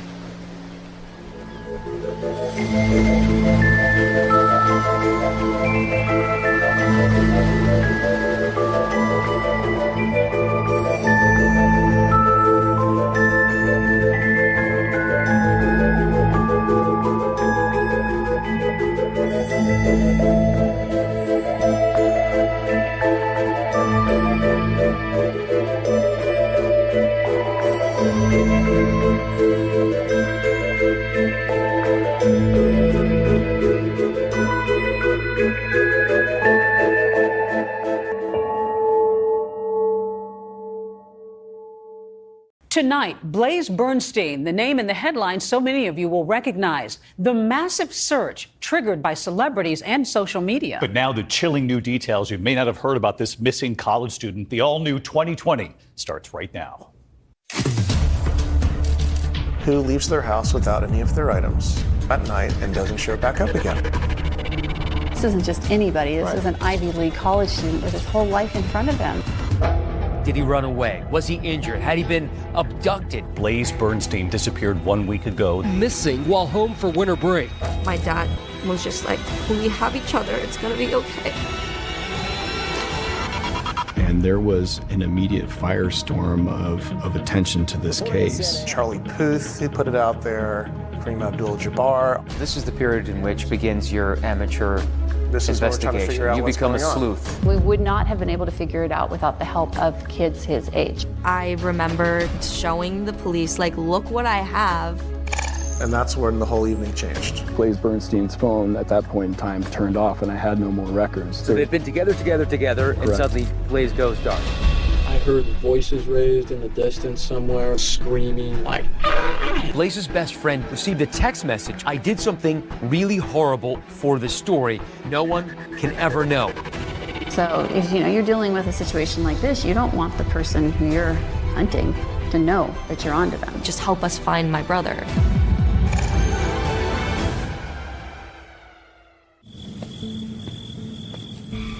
Well, the search ramping up today for a Lake Forest teen who disappeared while visiting his family over the holidays.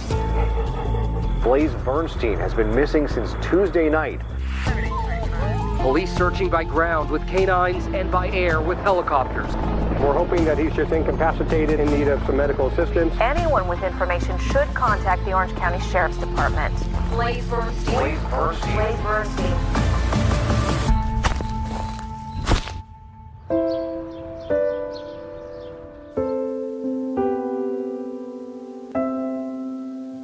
What are your favorite pictures here? The kids like to goof off a lot, and he would dress up. They loved to dress up. They loved to do puppet shows, and this is him in a school play when he was little. And we spent a lot of time at Disneyland, because it's right here in our backyard. Oh, yeah. That's us sitting there. It was a great day.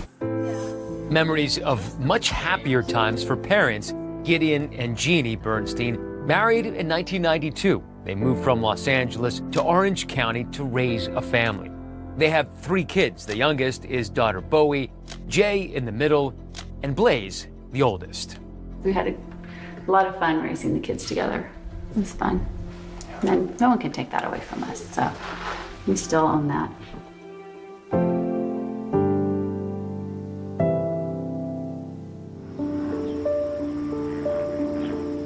Blaze Bernstein grew up here in the city of Lake Forest. It's an upper middle class bedroom community about an hour south of Los Angeles, home to about 90,000 people. Growing up in Lake Forest was really nice. It was kind of inland from the coast, like 30-minute drive from the beach. It was actually a really quiet residential area. Houses were beautiful, a lot of families there. When we wanted to start a family, we left Los Angeles with the idea that we'd be moving to a safe suburbia, one of the safest places in the country. And by all accounts, Blaze is this bright, gifted teenager with a sharp wit and a warm heart. I've known Blaze since we were babies. Blaze as a kid, besides being very high energy, he was really creative, he was very thoughtful. Blaze was incredibly bright, curious. He was really a Renaissance young man. I mean, he was interested in everything. Surrounded by family and friends, Blaze was bar mitzvahed in 2011. That's a Jewish celebration of adulthood on a boy's 13th birthday. It was an occasion especially meaningful to his grandmother. I did know that his grandmother was from Romania and survived the Holocaust. I really think that Blaze got it. He was proud to be a Jew, humanistic philosophy, caring about the world and understanding the world's only going to change if human beings change it. But even though Blaze possessed that understanding, it offered no protection from becoming a target of frequent bullying. Growing up in Lake Forest was not super easy for him. He was bullied every single day on the bus. He just wanted to get out of the public school system. And it wasn't just the bullying. Even though Blaze is a good student, he longs for something more. Go, man, go! Something that challenged him, not just intellectually, but creatively. And he would find it at OSHA. OSHA is the Orange County School of the Arts. It is a 7th through 12th charter art school. In order to get into that school, you have to audition, and about 1 in 10 students who audition actually get into this school. So it's very competitive. Blaze auditioned for OSHA. He was artistic in every single way possible. He was very creative. His talents going in were performing arts and writing, and he wanted to move into the creative writing department. We've had students who wound up professional actors, designers, the writers, the whole thing, musicians. Among the more famous OSHA alumni are actors Pedro Pascal, class of 1993, who starred in the HBO hit The Last of Us, and Matthew Morrison, a 1997 graduate and star in Fox's popular TV series, Glee. I want you to listen very closely to the lyrics because I really mean what I'm singing. Once Blaze got to OSHA, he felt like there was a community there for him. He had a lot of friends. He was very social. I met Blaze when he was a senior in high school. He shared some of his writing with me, and I wrote a letter of advocacy for his application when he applied early decision to Penn because He was a brilliant writer. Blaze's exceptional talents got him into the University of Pennsylvania, and he moved across the country to Philadelphia as a pre-med freshman in the class of 2020. Was he homesick at the start? I think that the first semester at school was difficult for him in terms of the social life there. He was used to being in a small school. You know, now he's a little fish in a big sea, and I think that he had to come to grips with that. When I found out that he was going to an Ivy League, I was like, oh, you know, that makes sense. At Penn, Blaze got involved in Pen Appetit. Pen Appetit is a student-run magazine for people who are interested in writing and also interested in food. He knew that those would be his people. Our photographer for Pen Appetit, he held a photo shoot where we dressed up in our chef's whites and aprons. We brought whisks and knives. We have photos of him, you know, holding the whisk, being surprised. I mean, he was so helpful, and we're so fortunate to have these photos of him.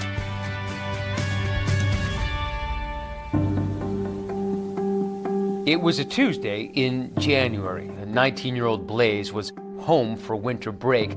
He was in a really good place and looking forward to second semester of his sophomore year, but not before he treated his family to a special meal.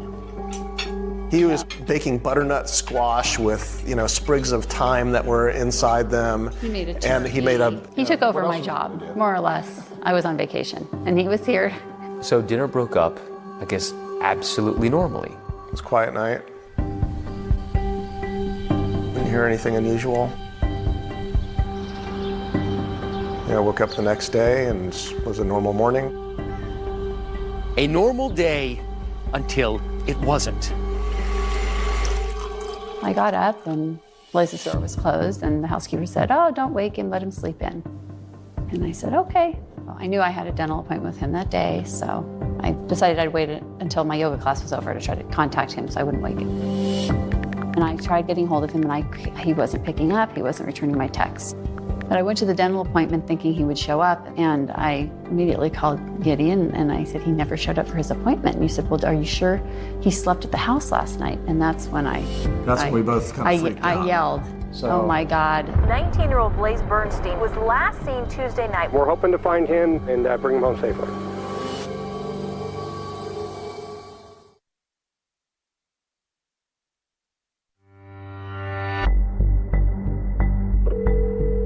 My dad called me and was like, hey, like, have you heard anything from Blaze? He's not picking up the phone. It's really weird. Like, just let us know if you hear anything. And I'm like, that doesn't sound right. I was at work, so I'd basically run out of my office and jump in the car and drive home as quickly as I can. And just go run upstairs, and his glasses are there, his wallet's there, his keys are there. Panicked and confused, the Bernsteins were calling everyone they could think of to see whether anyone had seen or heard from Blaze in the last 12 hours. And what were they saying? They didn't know anything.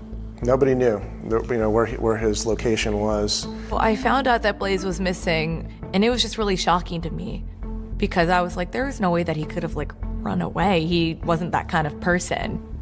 So this is the period in which begins your amateur This is what we're trying to figure out You what's become going a on. sleuth. Yeah. Well, we had no idea what was going on. He hadn't slept in the bed. So we knew And, you know, his bags for going back to school were already packed. You think, well, hanging out with some kids, you know, other teenagers, and forgot to call home. You have to believe that's a defense against the most awful.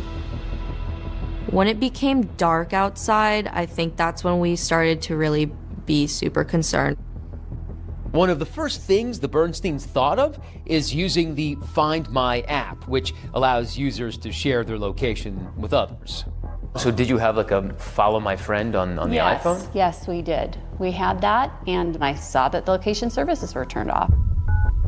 So we called the sheriff's department.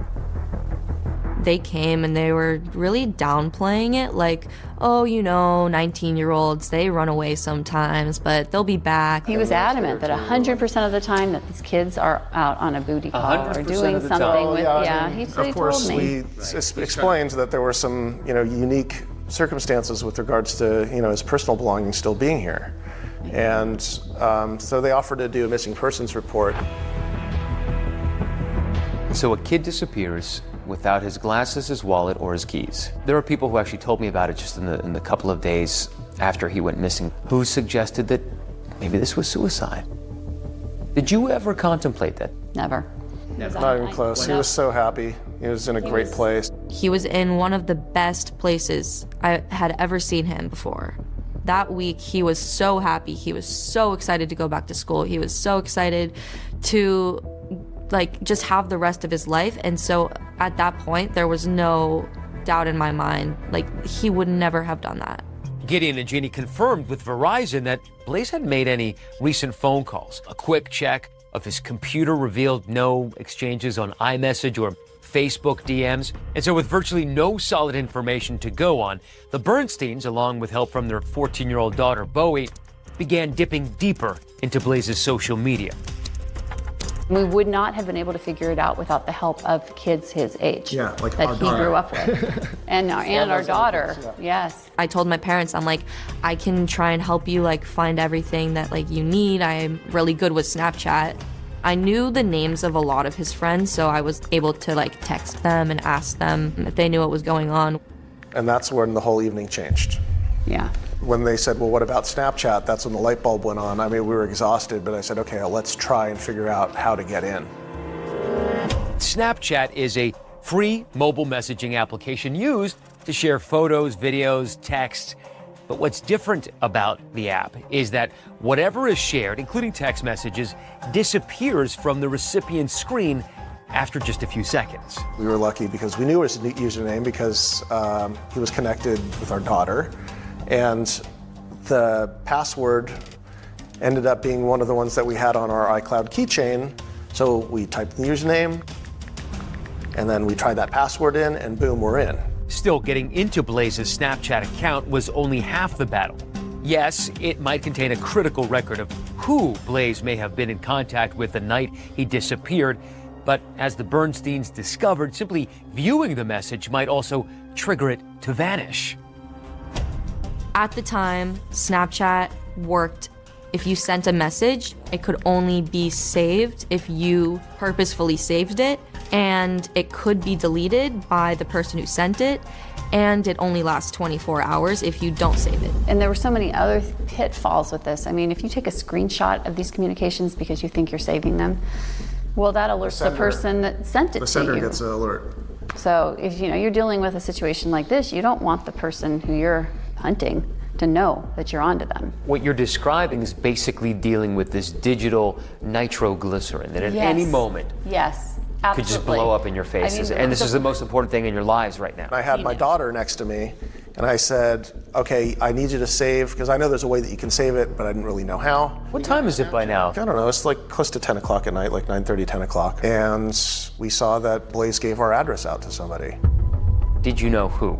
We didn't know at the time who it was. We saw the name. I had absolutely no idea who he was. I was so happy that there was somebody who we could talk to that could just help us find my brother. Bernsteins didn't know the person Blaze sent his address to, but in the hours ahead, the discovery of that person's identity would turn the desperate search for their son upside down.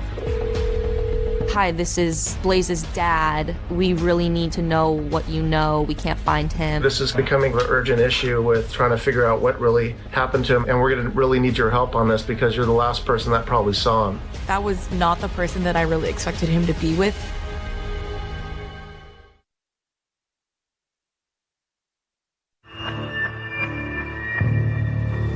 Who leaves their house without any of their items, at night and doesn't show back up again? This isn't just anybody. This is an Ivy League college student with his whole life in front of him. Right. With a beautiful life waiting for him. Hours had passed since anyone had heard or seen Blaze.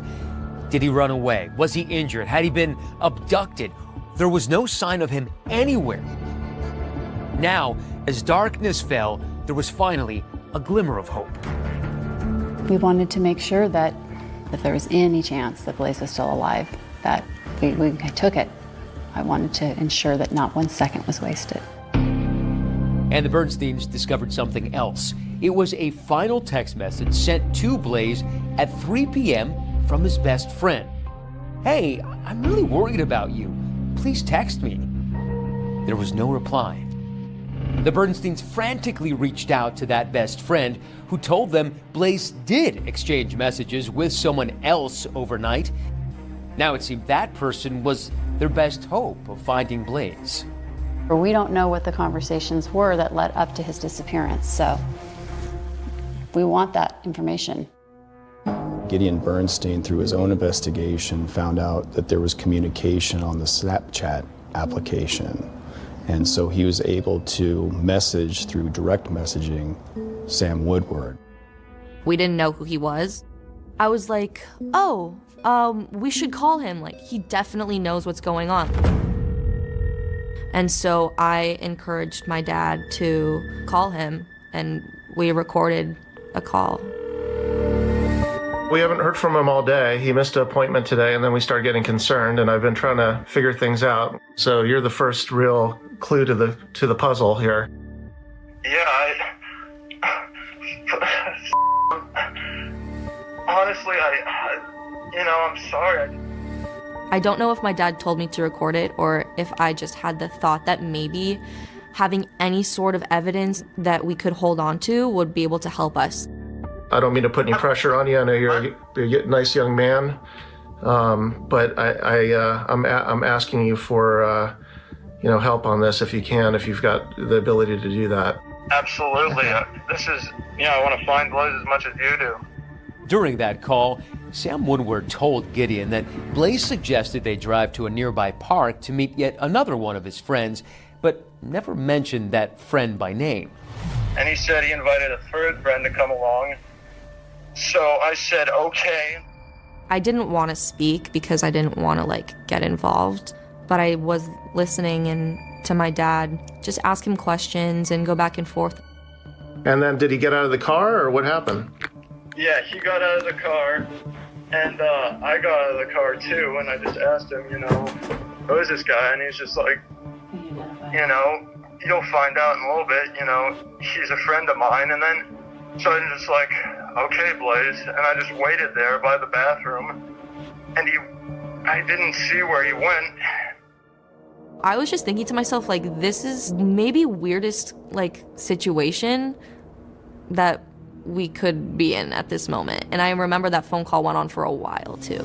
I guess I realized, did something happen to him? So I went back. I searched all over for him where I was at the library. I couldn't find him anywhere. And I guess I just figured he might just call me in the morning or just pranking me. But I'm scared now.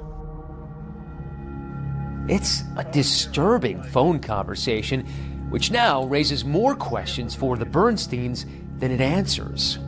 We were curious to know who this person was, but then we did find out he was a student at OSHA. 20-year-old Sam Woodward and Blaze were former high school classmates at OSHA. I have known Sam since he was born, kind of grew up alongside of him. I remember excitement, during Sam telling me that he was going to OSHA. Woodward grew up only 30 minutes away in the wealthy coastal town of Newport Beach. Sam was joyful. He was a really happy, special kid. He lived in this house with his parents and a brother who, by all accounts, were devout Catholics and attended church regularly. Everything we did, all the families we spent time with, were from our church. I did teach Sam Woodward in acting for the camera in his 10th grade, and I had him for the one semester. For 10 years, Phil Schwadron taught drama and directing for grades 9 through 11 at OSHA. He was definitely serious. He didn't crack jokes, didn't laugh a lot, as to my memory. Sam went to OSHA with me from 7th grade to 10th grade. I would say that he did not necessarily fit into the general OSHA artsy vibe.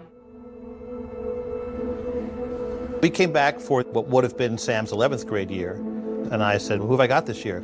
And my boss said, yeah, you're going to get them all back except one left the school. Who left the school? Sam Woodward left the school. I wasn't really surprised that he left.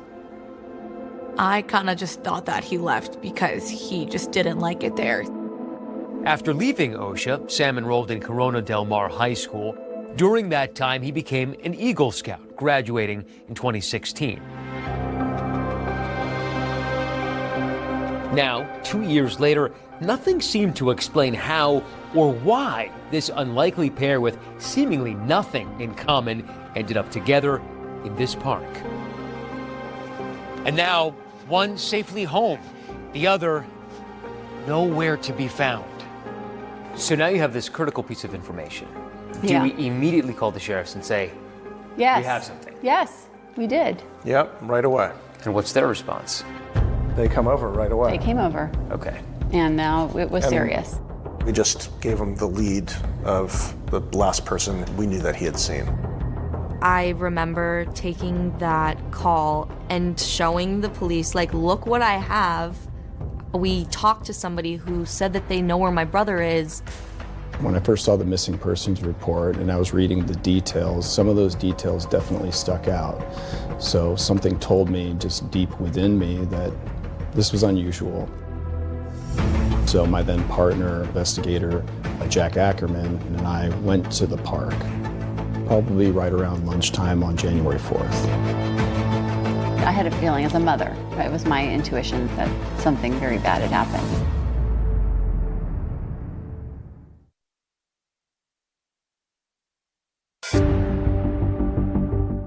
On January 3rd, 2018, the day Blaze Bernstein's family realized he was missing, Blaze's sister, Bowie, recorded a phone call between her father and 20-year-old Sam Woodward, a former high school classmate who says he was one of two people with Blaze the night he disappeared. I'm sorry, Mr. Bernstein, but your guess is as good as mine. Woodward said Blaze made plans for a third person to meet up with them in a neighborhood park that night. Blaze didn't tell me anything about this guy except that he was from OSHA like us. Really appreciate you calling me and sharing that info. And is it okay if I reach back out to you if I need some help? Absolutely. I want to find Blaze as much as you do. When they were talking about meeting another person, I was like, what other person? Who else would my brother, like, be with? So you want a water? I got a water. What kind of monster you want? The next day, Orange County Sheriff's investigators bring in Sam Woodward to ask some questions of their own. You can leave at any time. You're not under arrest or anything like that, okay? We're just trying to find Blaze. Find Blaze. That's it. As investigators get to know Sam Woodward, they learn that he was living with his parents and working odd jobs. My goals in life are I just want to start a family. I just want to have enough money to support my kids. I just want to have a wife who loves me and get a good job and go to college. Woodward says he recently reconnected with Blaze on social media. He said something like, Sam Woodward. Now that's a face I haven't seen in a while. I'm looking for eye contact. I'm looking for his general comfortability to try to gain a sense whether somebody I feel is telling me the truth or telling me a lie. At some point during the conversation on Snapchat, you decided to meet up. That is correct.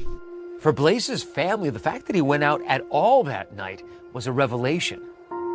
We had dinner actually at the dining room table with everybody. He was supposed to fly back to school. So it was going to be the last time my parents were going to see him for quite a while. There was no indication from him that he was going out that night. During his interview with police, Woodward said that after he picked up Blaze at his house, they drove around for a while, eventually stopping at Borrego Park. Borrego Park is in the city of Lake Forest. It's a place where you can take your kids. It also has remote hiking trails that stretch for miles. At some point, somebody exits the car, right? Mm-hmm. Did he tell you where he was going? He said he was going to meet the friend that he was talking about.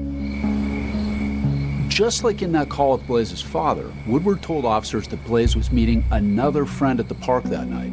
Woodward says he stayed behind as Blaze walked away and disappeared out of sight. At one point, I heard voices raised in the distance somewhere, but I mean, that happens to my neighborhood all the time. You hear like girls screaming like, ah, and all that. And so I didn't really pay much mind to it. But I wanted him to feel comfortable talking to me, and he was. Woodward says he looked for Blaze, but eventually gave up and went home. I mean, I don't know what happened to him, but something must have. All that matters is that we find him and we get him back to his family safe. Yeah, absolutely. Especially her talking to his parents, because his parents are really nice people. After several hours of questioning, Sam Woodward left.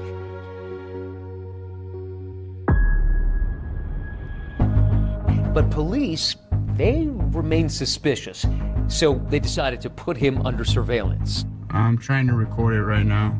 There was a large team that was deployed into the field, and we followed him anywhere that he went.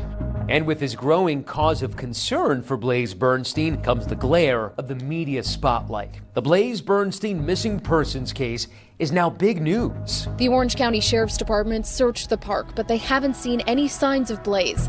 Blaze was supposed to be in school this morning. He was supposed to fly back Sunday, go to class today, but instead he's missing. I remember going with my dog to Borrego Park before and kind of just like walking around to see like, what if I find him here? Bowie documented that desperate period of time with pictures and videos posted on her Snapchat. Our congregation went into high gear. We printed flyers with his name and picture and the facts and who to call, and we put them up on bulletin boards and poles all around the city. At this point, it's now in the hands of the police. But you continue to work. Yes. Now you take to social media. Around the clock. You know, it looked like war games in this house. We had terminals all over the dining room table, and we were all just working. There was an immediate firestorm of attention to this case. We were absolutely inundated with tips from the public. There were hundreds within the first week, and then that grew exponentially. Some of our contacts were friends with some of the celebrities that were willing to post it on their social media. And so we had the missing persons flyer out for Blaze on, Kobe Bryant's Facebook page, and Charlie Puth, who put it out there, Kareem Abdul-Jabbar. So it started to catch a lot of attention. We were spending every minute talking about it. People were filming in our house, interviewing my parents. Nothing like this ever happened where we weren't. Any sign of him, any clothing, obviously him. We're hoping to find him, hoping that he's just incapacitated and in need of some medical assistance so that we can get him and bring him home safely. There was like this team of people with drones, and they were going throughout Whiting Ranch Wilderness Park, where we were concerned maybe my brother was back there, and maybe there was a mountain lion, or maybe like something happened to him and he was missing or lost. For the fourth night in a row, the Bernstein family will go to sleep without their oldest son at home. It was clear as the week wore on that it was more and more dire. There's a lot of pressure, immense pressure to perform. Then, on January 9th, with Blaze missing for 7 days now, a discovery which upends the case. Jack and I were teamed up. Jack said, "Dylan." You heard it in his voice. I could hear it in his voice.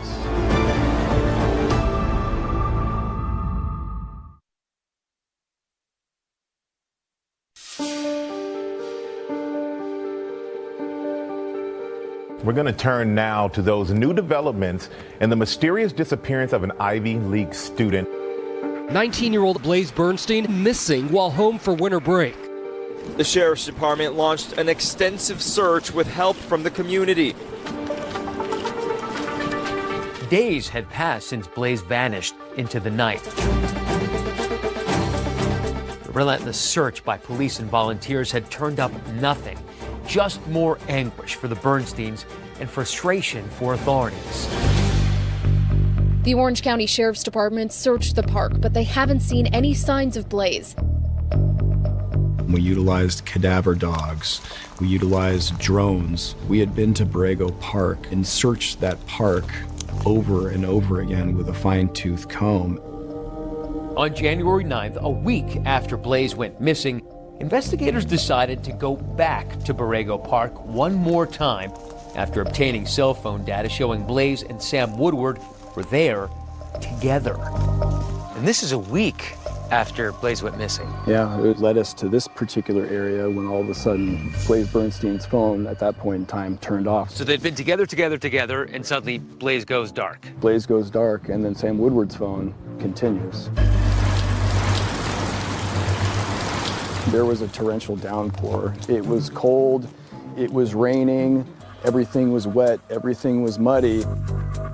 We searched all this area until my partner Jack and I came to this area right here. I saw a spot that looked unusual. So I walked down. There was a large tree branch covering an area that looked a little odd, like the rain had kind of settled some dirt around something. I moved the tree branch, and you could see the left hip and upper left leg area of a human body. And you knew? Knew. Had to be him. Instantly. In my gut. Without even seeing the face. And I knew that it was Blaze Bernstein. They must have found his cell phone as well. We located a broken cell phone about probably 6 inches, 8 inches below where the body was found. I was sitting in my English class in 8th grade, and the teacher got a call, and he was like, "Bowie, you're gonna go to the office, they need you for something." And I was like, "Oh, good, maybe some good news." And they took me into this room, and I saw my godmother. She was crying, and I looked at her, and she just hugged me, and she said, "They found him, he is dead. Blaze is gone." To the index in the body of a college student found in Lake Forest, California. Blaze Bernstein had disappeared 1 week ago. The case now a homicide. That was the end of hope for me.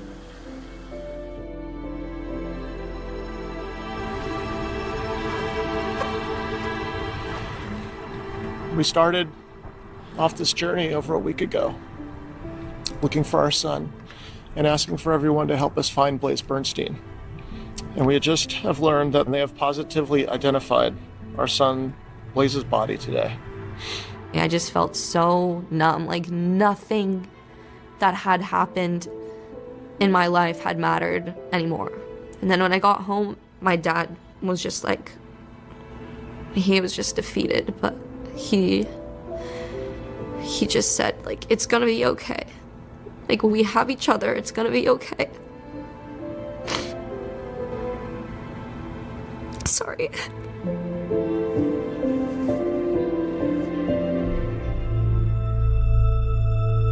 The specific details of what occurred at Borrego Park are part of the ongoing investigation. The autopsy revealed injuries which I believe were a result of an extremely violent encounter.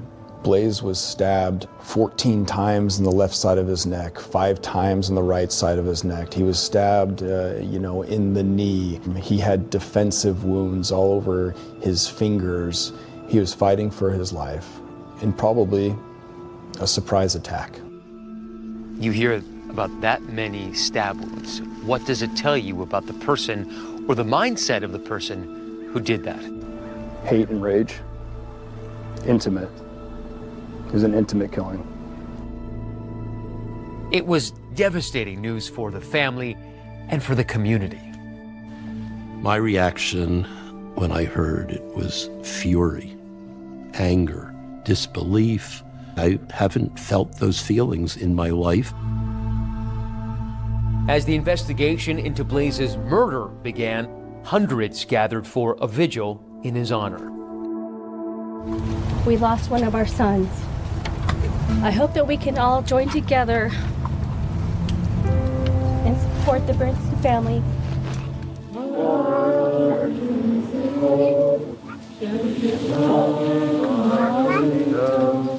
The funeral was incredibly painful. We had to ask for RSVPs because we could only accommodate here in the building about 1,100 or 1,200 people.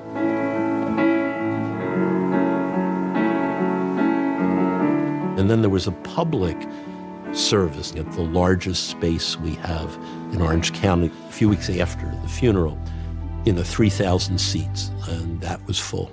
I believe most people are good. Students from Blazes Performing Arts High School chose to sing Luke Bryan's song, Most People Are Good. I see a lot of goodness here, and I hope that we can bring more tolerance, more peace, understanding, and love to everything that we do and make a better world for our children. Thank you. The community wrapped its arms around the Bernstein family. The park near their house where Blaze played as a child and where his body was found turned into a makeshift memorial with messages of love and support from all over the world. This is a note somebody left us. Dear Lord, please watch over the Bernstein family and give them strength during this time. Please guide our police department to help them find the person or persons who took Blaze away. We still needed answers because we didn't have anybody in custody. In my mind, the hunt was still on. But for investigators, the hunt would become far more complex because they've discovered that the night of the murder, Blaze's best friend received a text message from Blaze's phone saying, quote, "I did something really horrible for the story, but also no one can ever know," end quote. Blaze's friend responds, "What story?" but gets nothing back. That was the last text message that was sent from his phone. The last text message from the phone of a murder victim is always going to be of critical importance to a homicide investigator.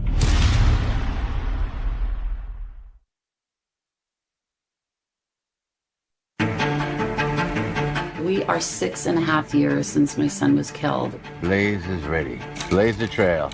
We are all going through our own personal hell right now. Blaze Bernstein was found with 28 stab wounds. You hear about that many stab wounds. What does it tell you about the person or the mindset of the person who did that? A lot of anger somewhere from within, and he took it out on Blaze Bernstein. Did I introduce him to something that later on came back to haunt us all? And not only was this just a murder, now we're starting to see a bigger picture. What do you make of the fact that it's very possible that a neo-Nazi killed Blaze in the United States?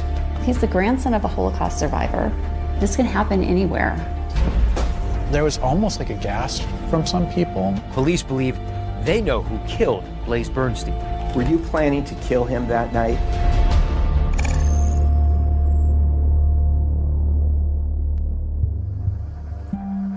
I hope that we can all join together and support the Bernstein family. We're hoping for better results, but yesterday afternoon, sheriff's investigators did find the body of Blaze Bernstein. 19-year-old Blaze Bernstein was first reported missing by his family on January 3rd, 2018. But after a week-long search, he was found dead in a park near his parents' Orange County, California home. As this investigation moves from search and rescue to a homicide investigation, we ask for your continued support in providing tips and information to the Orange County Sheriff's Department. As investigators search for answers about who had killed Blaze and why, his parents Jeannie and Gideon flew east to Philadelphia to begin a grim task: cleaning out Blaze's apartment on the campus of the University of Pennsylvania. The grief-stricken Bernstein family invited us to go with them for this emotional and difficult journey. This is the apartment building that my son moved into. He's on. Let's first look at his mail. 5 days before he came home to California. It's been hard especially for Jeannie, to come here, having to go and, basically clean up your child's life after they're gone. And the kitchen was meticulous. I mean, he had every appliance and everything. I loved his apartment. It was so beautiful. It was so Blaze. This is the Whisk sweatshirt that my brother got. He was an editor for the Pen Appetit magazine. We were going through his closet and we found it, and I was like, I'm gonna take that. We had an opportunity to meet Blaze's friends. We will be here for you forever, and we appreciate your friendship. I'm delighted that Blaze had them in his life because I know that they all made him very happy.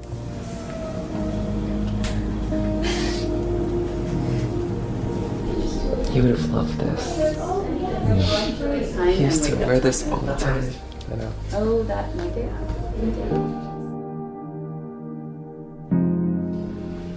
Blaze was someone that you can trust with anything, and I trusted him with my life. It was the parent that Blaze was figuring out himself, whether it be religion or sexuality or experience. At what point as parents did you realize that Blaze was gay? I had an idea about it when he was probably early high school. I saw something on a phone or that he didn't want me to see, and it kind of confirmed a suspicion that I had, and I think he knew that I had seen it. We actually had a conversation while he was back at college, and he was telling us essentially, yeah, I am gay, but I just don't want to talk about it. Did people at school know? Was he? I think so, yeah. Yeah, I think his friends knew at school. Because Blaze was so open about his sexuality with me, I feel like that definitely gave him a better foundation. So if he was to go to his parents and his family and open up about that part of his life, he would have known that we were all there for him. You noticed that too? I took a picture of it. The mirror. As a mother of a gay man, I am proud to be that. Blaze is ready. Blaze the trail. You feel like, like an artist that you have spent your lifetime sculpting this amazing piece of artwork, and then it gets destroyed. And so here we are. Our artwork is gone. Hard to accept.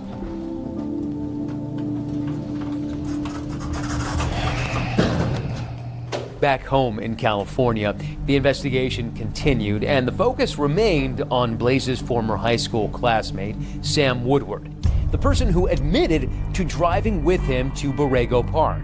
We have interviewed that friend several times. That person is not in custody, and we are not prepared to comment on persons of interest at this time.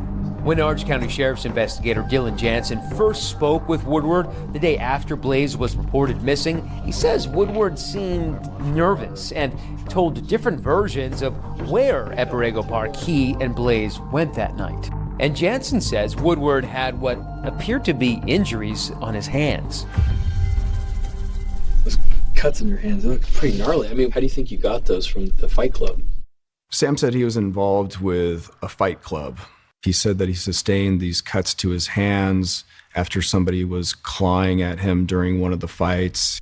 When I swung at him, I kind of fell on my ass. And I usually try and have my hands to break my fall for me, and so I landed on some rocks. I've heard of fight clubs, but I didn't believe it. Anytime that Sam Woodward was walking around the station, when he touched the doorknobs, he would cover his hands with the sleeves of his sweatshirt. Is he attempting to cover up fingerprints? Is he attempting to cover up DNA? It was definitely something that stood out. Nearly a week after that interview with police, when Blaze's body was found, investigators went looking for Sam Woodward once again. Investigators said that when they searched Woodward's bedroom, there was some damning evidence. They found a knife with blood on the handle and on the tip of the blade.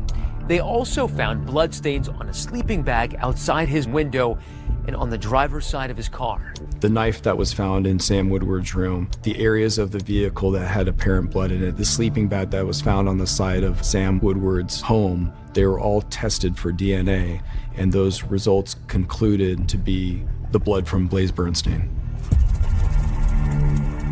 With this new evidence, police are now ready to make an arrest.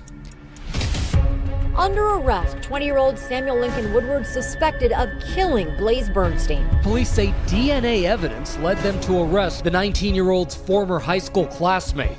I remember thinking to myself, that's the guy that was on the phone. I want to find Blaze as much as you do. At the time, I thought, I wonder what my brother was thinking before he died. I wonder if he was in pain, or I wonder if he could have saved himself.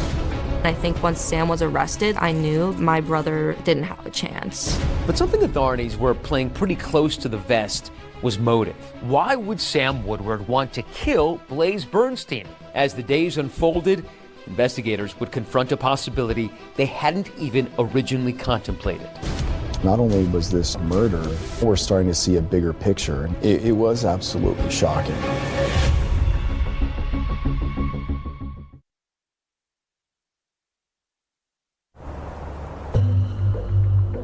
This morning, the Orange County District Attorney's Office filed one felony count of murder against 20-year-old Newport Beach resident Samuel Woodward. Before joining ABC News, I spent 26 years as a deputy district attorney in the Orange County DA's office. And for a time, I was one of the prosecutors consulting on this case. Sam Woodward was taken into custody 10 days after Blaze went missing and 3 days after his body was found. There was the victim's DNA on property that was in the control of the defendant. Well, I remember that moment well. I was sitting in my room. I think I was watching it on television, and I just thought to myself, it's finally happened. Now what? With the knowledge of how Blaze was murdered, now an excruciating reality for the Bernsteins, the focus turned to why. Blaze was stabbed nearly 20 times in the neck. Using a knife to kill is particularly violent because you have to be up so close. That many wounds says this was likely a crime of rage or of passion, more personal than your typical murder. So as a prosecutor, my next question would be, who is Sam Woodward and what was his relationship with Blaze? I had no clue why Blaze would be meeting with Sam. You know, they were never really friends in school. I just know that everybody else got bad vibes from him. Woodward grew up in Newport Beach, the wealthy suburb south of LA in Orange County. He was a Cub Scout and Eagle Scout, and as we know, Woodward spent part of his high school years at OSHA, the same elite art school where Blaze had also been a student. It took me a couple of minutes as I watched the footage. It started to dawn on me, oh my God, that's the Sam I taught. Every kid in my acting for the camera class, it was film work. So I said, everybody pick your favorite movie and bring me a scene or a monologue from that film. And he said, I want to do something from the Army.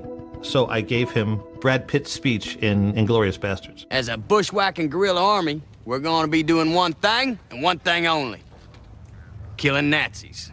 The provocative Quentin Tarantino World War II thriller is about a plan to assassinate Nazi leaders by a band of Jewish soldiers. It weighs heavily on me. Did I introduce him to something that later on came back to haunt us all? A.C. Thompson, an investigative reporter for ProPublica, uncovered some disturbing information when digging into Woodward's background. When I started reporting on Sam Woodward, what really stuck out to me was this. Sam Woodward was a member of the Atomwaffen Division, which was a neo-Nazi terrorist group that aimed to bring down the U.S. government and incite a race war. Race war now! Atomwaffen posted violent propaganda videos online to spread a message of hate and to help recruit new members. The Atomwaffen Division was a neo-Nazi group that existed from about 2015 to 2020. They were inspired by Charles Manson. They were also inspired by Tim McVeigh, the Oklahoma City bomber. They weren't interested in protests or marching in the streets. They wanted to kill people. That organization was hell-bent on destroying America within, taking down the system.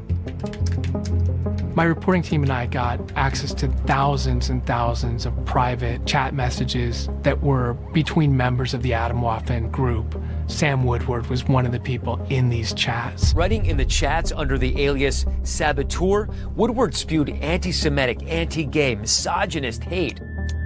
When we executed the search warrants on several electronic devices, including computers and cell phones and laptops, there were thousands of images of white supremacist propaganda and hundreds of images to include the Atomwaffen division. But Woodward's interest in Atomwaffen apparently went beyond just talk in a chat room. Also found on Sam Woodward's devices was a picture with James Mason. He's a neo-Nazi whose writings Atomwaffen members describe as a main influence on the group, along with a photo of Woodward in a skull mask giving the Nazi salute. Now we're starting to see a bigger picture. Not only was this just a murder, there's a high probability that Sam Woodward killed Blaze Bernstein because he was homosexual, possibly because he was Jewish, or a combination of both. I'm here to announce the Orange County District Attorney's Office will file an amended complaint, a hate crime enhancement accusing Woodward of intentionally committing first-degree murder, due in whole or in part to Blaze's sexual orientation. We will prove that Woodward killed Blaze because Blaze is gay. What do you make of the fact that it's very possible that a neo-Nazi killed Blaze in the United States?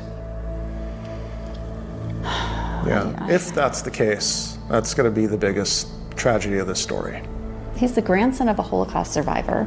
This can happen anywhere. You aren't safe from this type of hate. But something else that's still not adding up, how were Blaze Bernstein and Sam Woodward connected? They were both from Orange County, but Blaze, a young gay Jewish man, and Woodward, a member of a neo-Nazi group, seemed to have nothing else in common. Why were they together that night in the first place? Sam Woodward would have his day in court with a stunning new look and a surprising defense.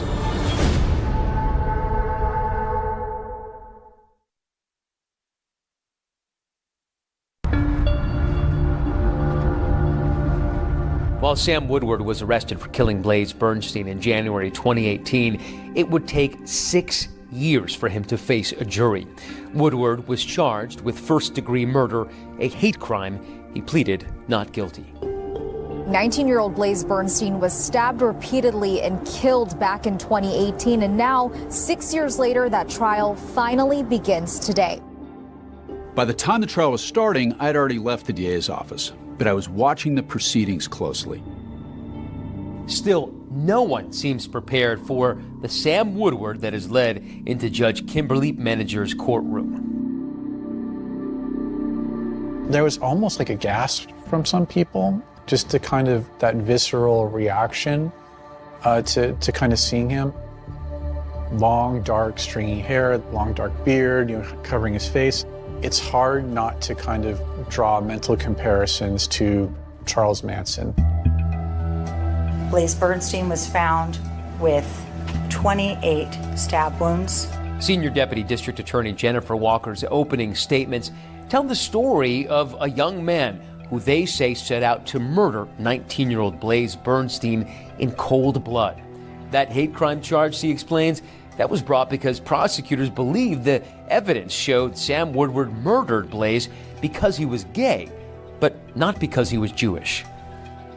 You'll see the cell phone evidence, the defendant's words, the defendant's hate.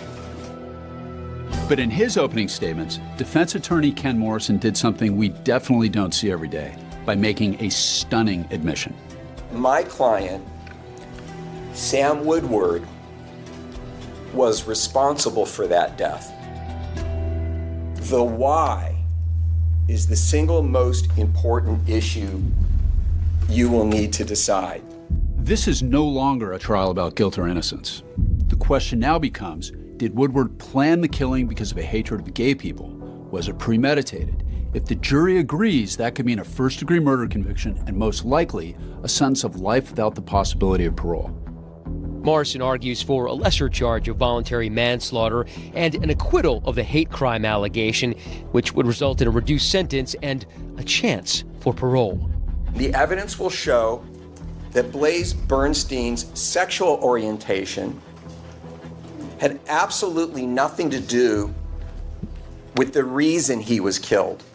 Jennifer Walker calls her first witnesses, Blaze Bernstein's parents. Gideon Bernstein now faces down the man who killed his son as he recounts the painful moments when the family first realized that Blaze was missing. You remember where you were when you got the phone call? I do remember that, yes. And why does that stand out in your mind? Because it was the beginning of hell.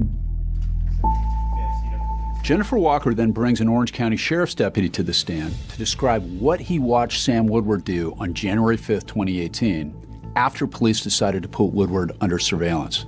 What did you observe? I observed him what appeared to be cleaning his vehicle, the interior and exterior. He had in his possession what looked like a spray bottle of cleaning product. He's not scrubbing the driver's side door. It was very strange to us. What was he cleaning? Why? Jennifer Walker then digs into the heart of her hate crime argument, portraying Sam Woodward as somebody who changed from Eagle Scout to neo-Nazi. He had developed his long-standing beliefs against Jewish people and gay people and started joining groups that espoused the views that he had. This is where Woodward's involvement in the extremist group Atomwaffen becomes key for the prosecution. Investigators say they found these images on Woodward's personal devices. The prosecution calls an ex-member to the stand whose voice has been altered and his face obscured at the request of the court. He's also using an alias.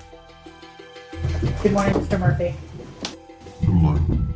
Prosecutors allege that Woodward sought out the group, and once there, the fires of his hatred were further stoked as he attended multiple meetings. So this summer of 2017, Austin, Texas, tell us what you and Sam Woodward did. We took propaganda photos. That involved us throwing up Nazi salutes. Put the Atomwaffen logo on the photos, for propaganda purposes. The prosecution also presents what Woodward himself labels Sam's diary of hate, emails he sent to himself over a 7-month period in 2017. The prey that the defendant had chosen was gay people. And he kept a diary of his feelings and intentions. And who did the prosecution allege that he was, quote, hunting? Well, they say that Sam Woodward had been visiting online dating sites to connect with gay men. Downloaded Grindr so I could send photos of their fellow sodomites getting killed and tell them that they're going to be next. They're terrified, LMAO. This is too much fun. They think they're going to get hate crimed, and it scares the out of them.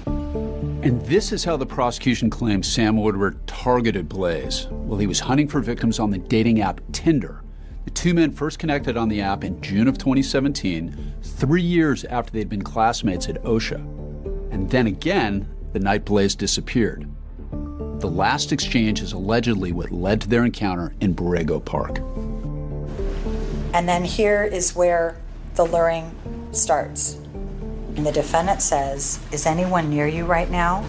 Because I just wanted to say." And Blaze says, "Nope. No, what? No one is near me." And the defendant says, "I might make an exception for you." And the defendant says, "Look, do you have Snap?" And then we have Blaze snapping his address to the defendant at 10:37 p.m. on January 2nd of 2018. According to prosecutors, the trap had been set and Blaze stumbled right into it that night when he agreed to meet up with Sam Woodward. But when it's the defense's turn to present its case, jaws will drop in the courtroom because the star witness will be the defendant himself, Sam Woodward. And the crux of the defense's case that Sam had a secret and would go to any lengths to hide it, even if he had to kill. He kept saying something that I can only remember as, I got you already. I got you, I got you.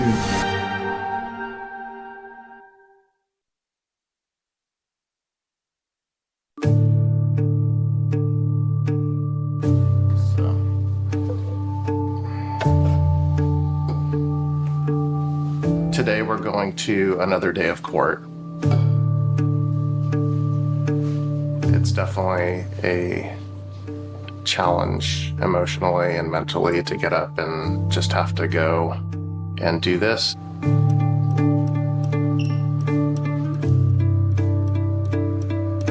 We are 6.5 years since my son was killed. We are all going through our own personal hell right now. The prosecution rested last week, and we're now listening to defense witnesses. Sam Woodward's defense attorney, Ken Morrison, is making his case. Sam did not hate Blaze for any reason. Remember, the defense has acknowledged that 26-year-old Sam Woodward killed Blaze Bernstein, but they insist it was neither a premeditated murder nor a hate crime. You will also hear lots of additional evidence that helps to explain why this homicide was committed. But just as Morrison starts laying out his case, the defense team is dealt a blow.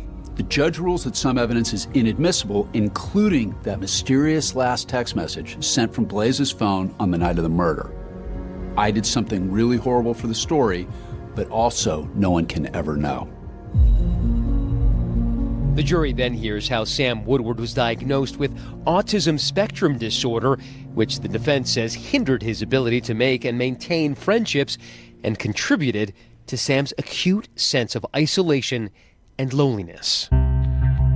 This helps to explain how starved Sam was for the camaraderie, the brotherhood, and acceptance, and how profoundly vulnerable he was to recruitment into groups like Atomwaffen. The defense claims Sam Woodward's participation in Atomwaffen wasn't as much about ideology as it was about connecting with others and just having a good time. Morrison calls former Atomwaffen member Tyler Wiesing to the stand. So would you characterize the camp as very serious in terms of the ideology, goals, training, that sort of thing? That was the intent and the image. In the reality, it was a bunch of people getting drunk and not taking things seriously. As for those Tinder messages, well, the prosecution argued that Sam Woodward was online to hunt and terrorize victims. Morrison says that never happened, and he argues that in this case, it was Blaze who pursued Sam. June 15, 2017, Blaze Bernstein saw Sam's profile on Tinder, and Blaze Bernstein initiated the first contact with Sam Woodward, not the other way around. And then Sam says, thing is, you're not too shabby looking yourself, Blaze. Blaze says, well, thanks, Sam. That's sweet of you. An emoji.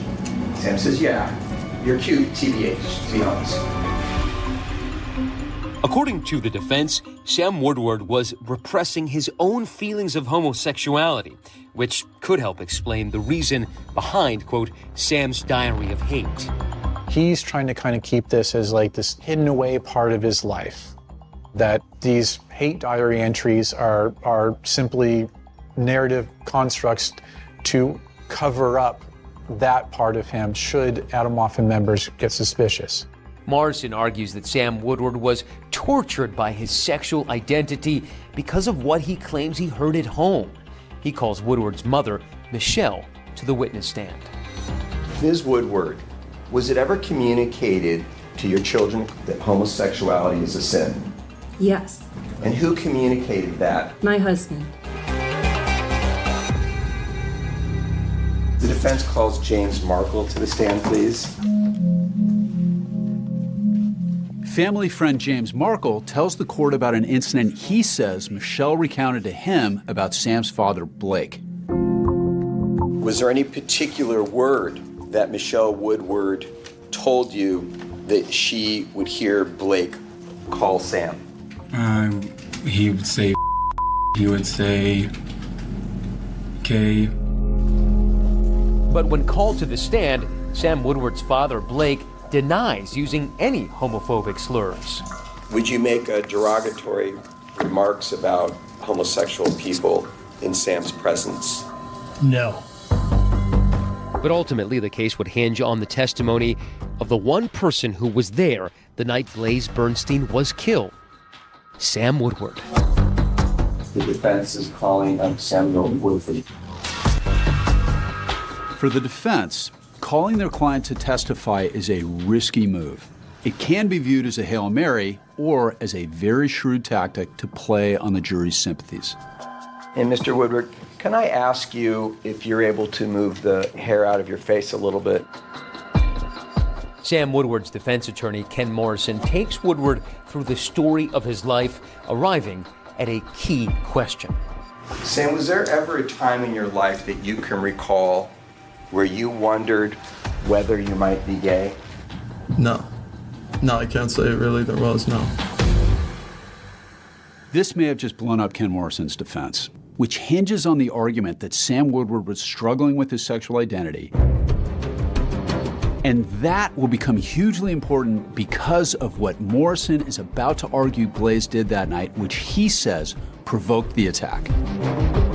You will learn that Blaze Bernstein was not killed because of who he was, but because of what he did to Sam Woodward after they met up. What will Sam Woodward say happened that night? When you drove to Blaze Bernstein's house to pick him up, Sam, were you planning to kill him that night?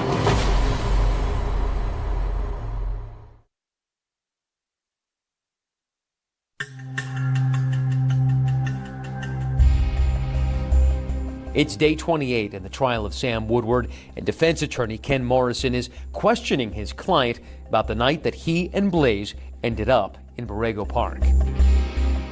I'm pretty sure I said we should hang out at some point.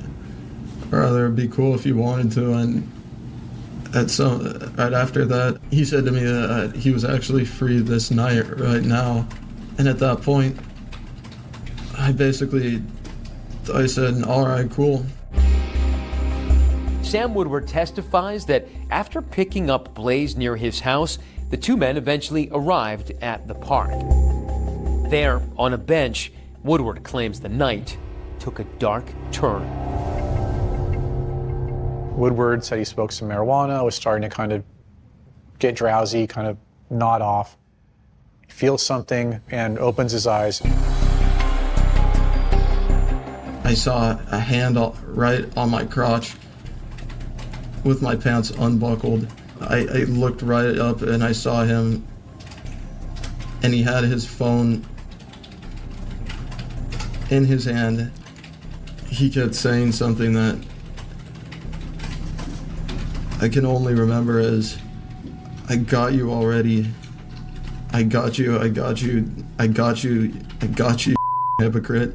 I heard him maybe use the word outed in the same sentence. I couldn't exactly remember.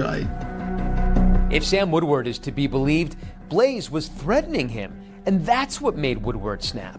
What, if anything, did you think he was doing with his cell phone? I thought he might photograph me. I thought he might send text messages. I thought he might be trying to record me. So at any point in time, did you see Blaze actually appear as though he was texting any messages? Yes. Sam Woodward says his fear was that there had been an image or video taken and that his family would learn about it. I grew up in a home with my mother and my father and my brother. Loved them more than I can almost speak about. My father, though, if he'd heard about something like that got out somehow, I couldn't fathom that. Sam Woodward then describes how he says things escalated.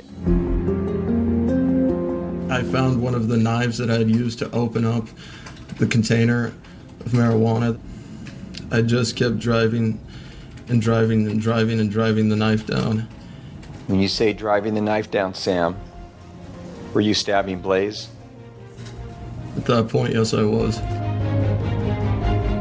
In an effort to try to dispel any argument that this was a hate crime, Morrison asked Sam Woodward 2 final questions. When you drove to Blaze Bernstein's house to pick him up, Sam, were you planning to kill him that night? No, not at all.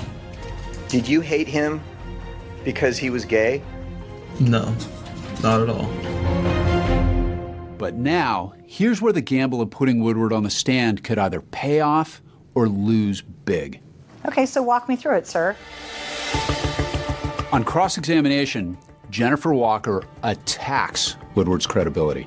The left side of his neck was closest to you, right? If he's sitting to your right? Everything was a blur. Well, how did you stab him 14 separate times on the left side of his neck when he was sitting right next to you? I can't remember. And how did you stab him 5 separate times on the right side of his neck when he was sitting to your right? I can't remember. After a trial full of fits and starts, spanning almost 3 months, the case goes to the jury.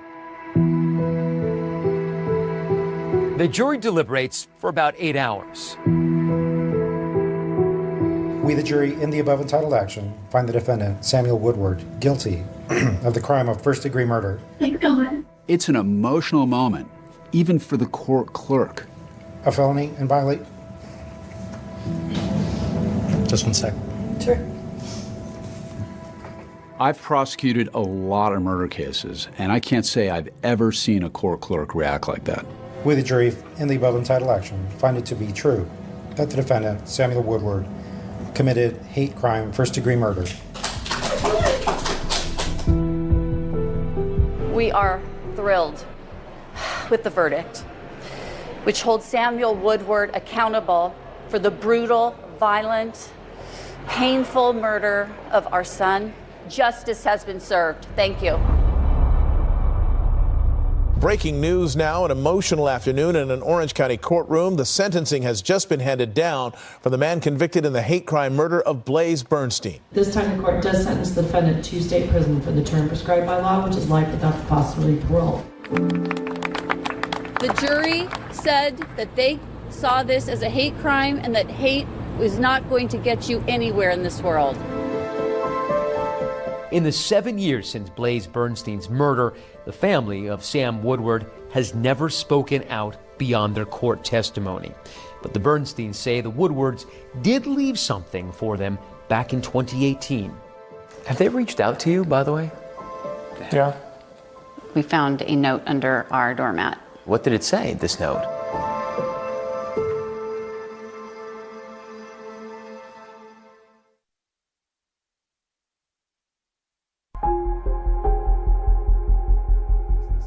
Orange County Sheriff's investigator Sergeant Dylan Jansen knows Borrego Park a lot better than he would like to.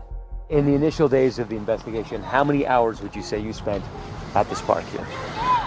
Countless. I spent a lot of time over here just looking, thinking, analyzing,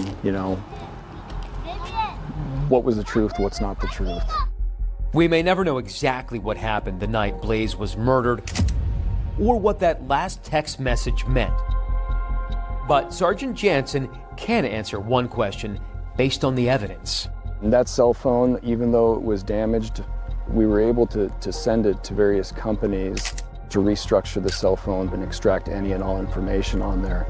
Were there any pictures of that night? No.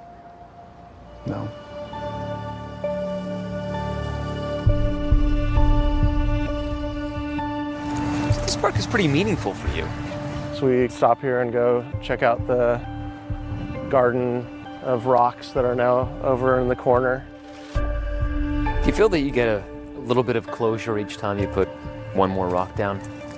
I don't even know what closure is. You lose a child. I think maybe closure for me will be just being able to look at all of these things and be happy. Almost 7 years after I walked in Borrego Park with the Bernsteins, the memorial of painted stones honoring their son has blossomed. Jeannie and Gideon have both moved away from Foothill Ranch, but they tell me they still find solace in this place. In the Jewish tradition, it is a thing that you put rocks at a gravesite. And there's a permanence to it. It gives us some feeling of connection to people, the people that will hear our story and understand the importance of eradicating hate in this world. This is about love. Since 2018, the Bernsteins have been building a movement. They call it Blaze It Forward. The Blaze It Forward campaign was based off of the idea that as a community, we can make a difference and we can change the way that this world works. We were able to take that in my brother's honor to try and encourage people to just do one good thing every day. They participate in local pride parades, and Jeannie hosts a podcast featuring people doing good in the world. Sam Woodward's parents, Blake and Michelle Woodward, never responded to an interview request with ABC News, but they did write a letter to the court submitted at sentencing. It reads, in part, "In the past, you could look into Sam's eyes and be surprised at the level of sensitivity and warmth. It's one of his best traits. Now, he's too vulnerable to let you look him in the eyes. He committed a crime, but he is not a person without value, unworthy of respect." Speaking about the Woodward parents, they left a note at your house in 2018, right? They did. At the time, I thought it was infuriating because one of the things that they said in that letter was that that both families are going through a hard time right now. I don't think that she had any idea how hard of a time we were having. But there's another letter that holds more meaning for Jeannie and Gideon, discovered after the trial, tucked among the colorful painted stones of Blaze's memorial. This is a copy of a note that was left for us in the park by one of the jurors. She basically says in this letter to Blaze that she's really sorry that she didn't get to know him. Thank you everyone for coming to class today. So Blaze would be 27. Do you ever think about what he would be like today had he lived? He'd be doing something fantastic. I know that about Blaze, and he'd be making people happy. That's what he did. Blaze is always on my mind. I think about him from the minute I wake up until I go to bed at night. He was my person. You take it. It's on record. He was a piece of man. He's gone. But I'm still here, and whatever he's done to make an impact on this world is what we're going to leverage and try to make sure that people never forget about our son and what happened. Sam Woodward's defense lawyer, Ken Morrison, David, says his client didn't get a fair trial. Woodward has appealed. Morrison claims there are several appellate issues because of evidence the jury was not allowed to see. In the meantime, that is our program for tonight. Thanks so much for watching. I'm David Muir. And I'm Deborah Roberts. From all of us here at 2020 and ABC News, good night.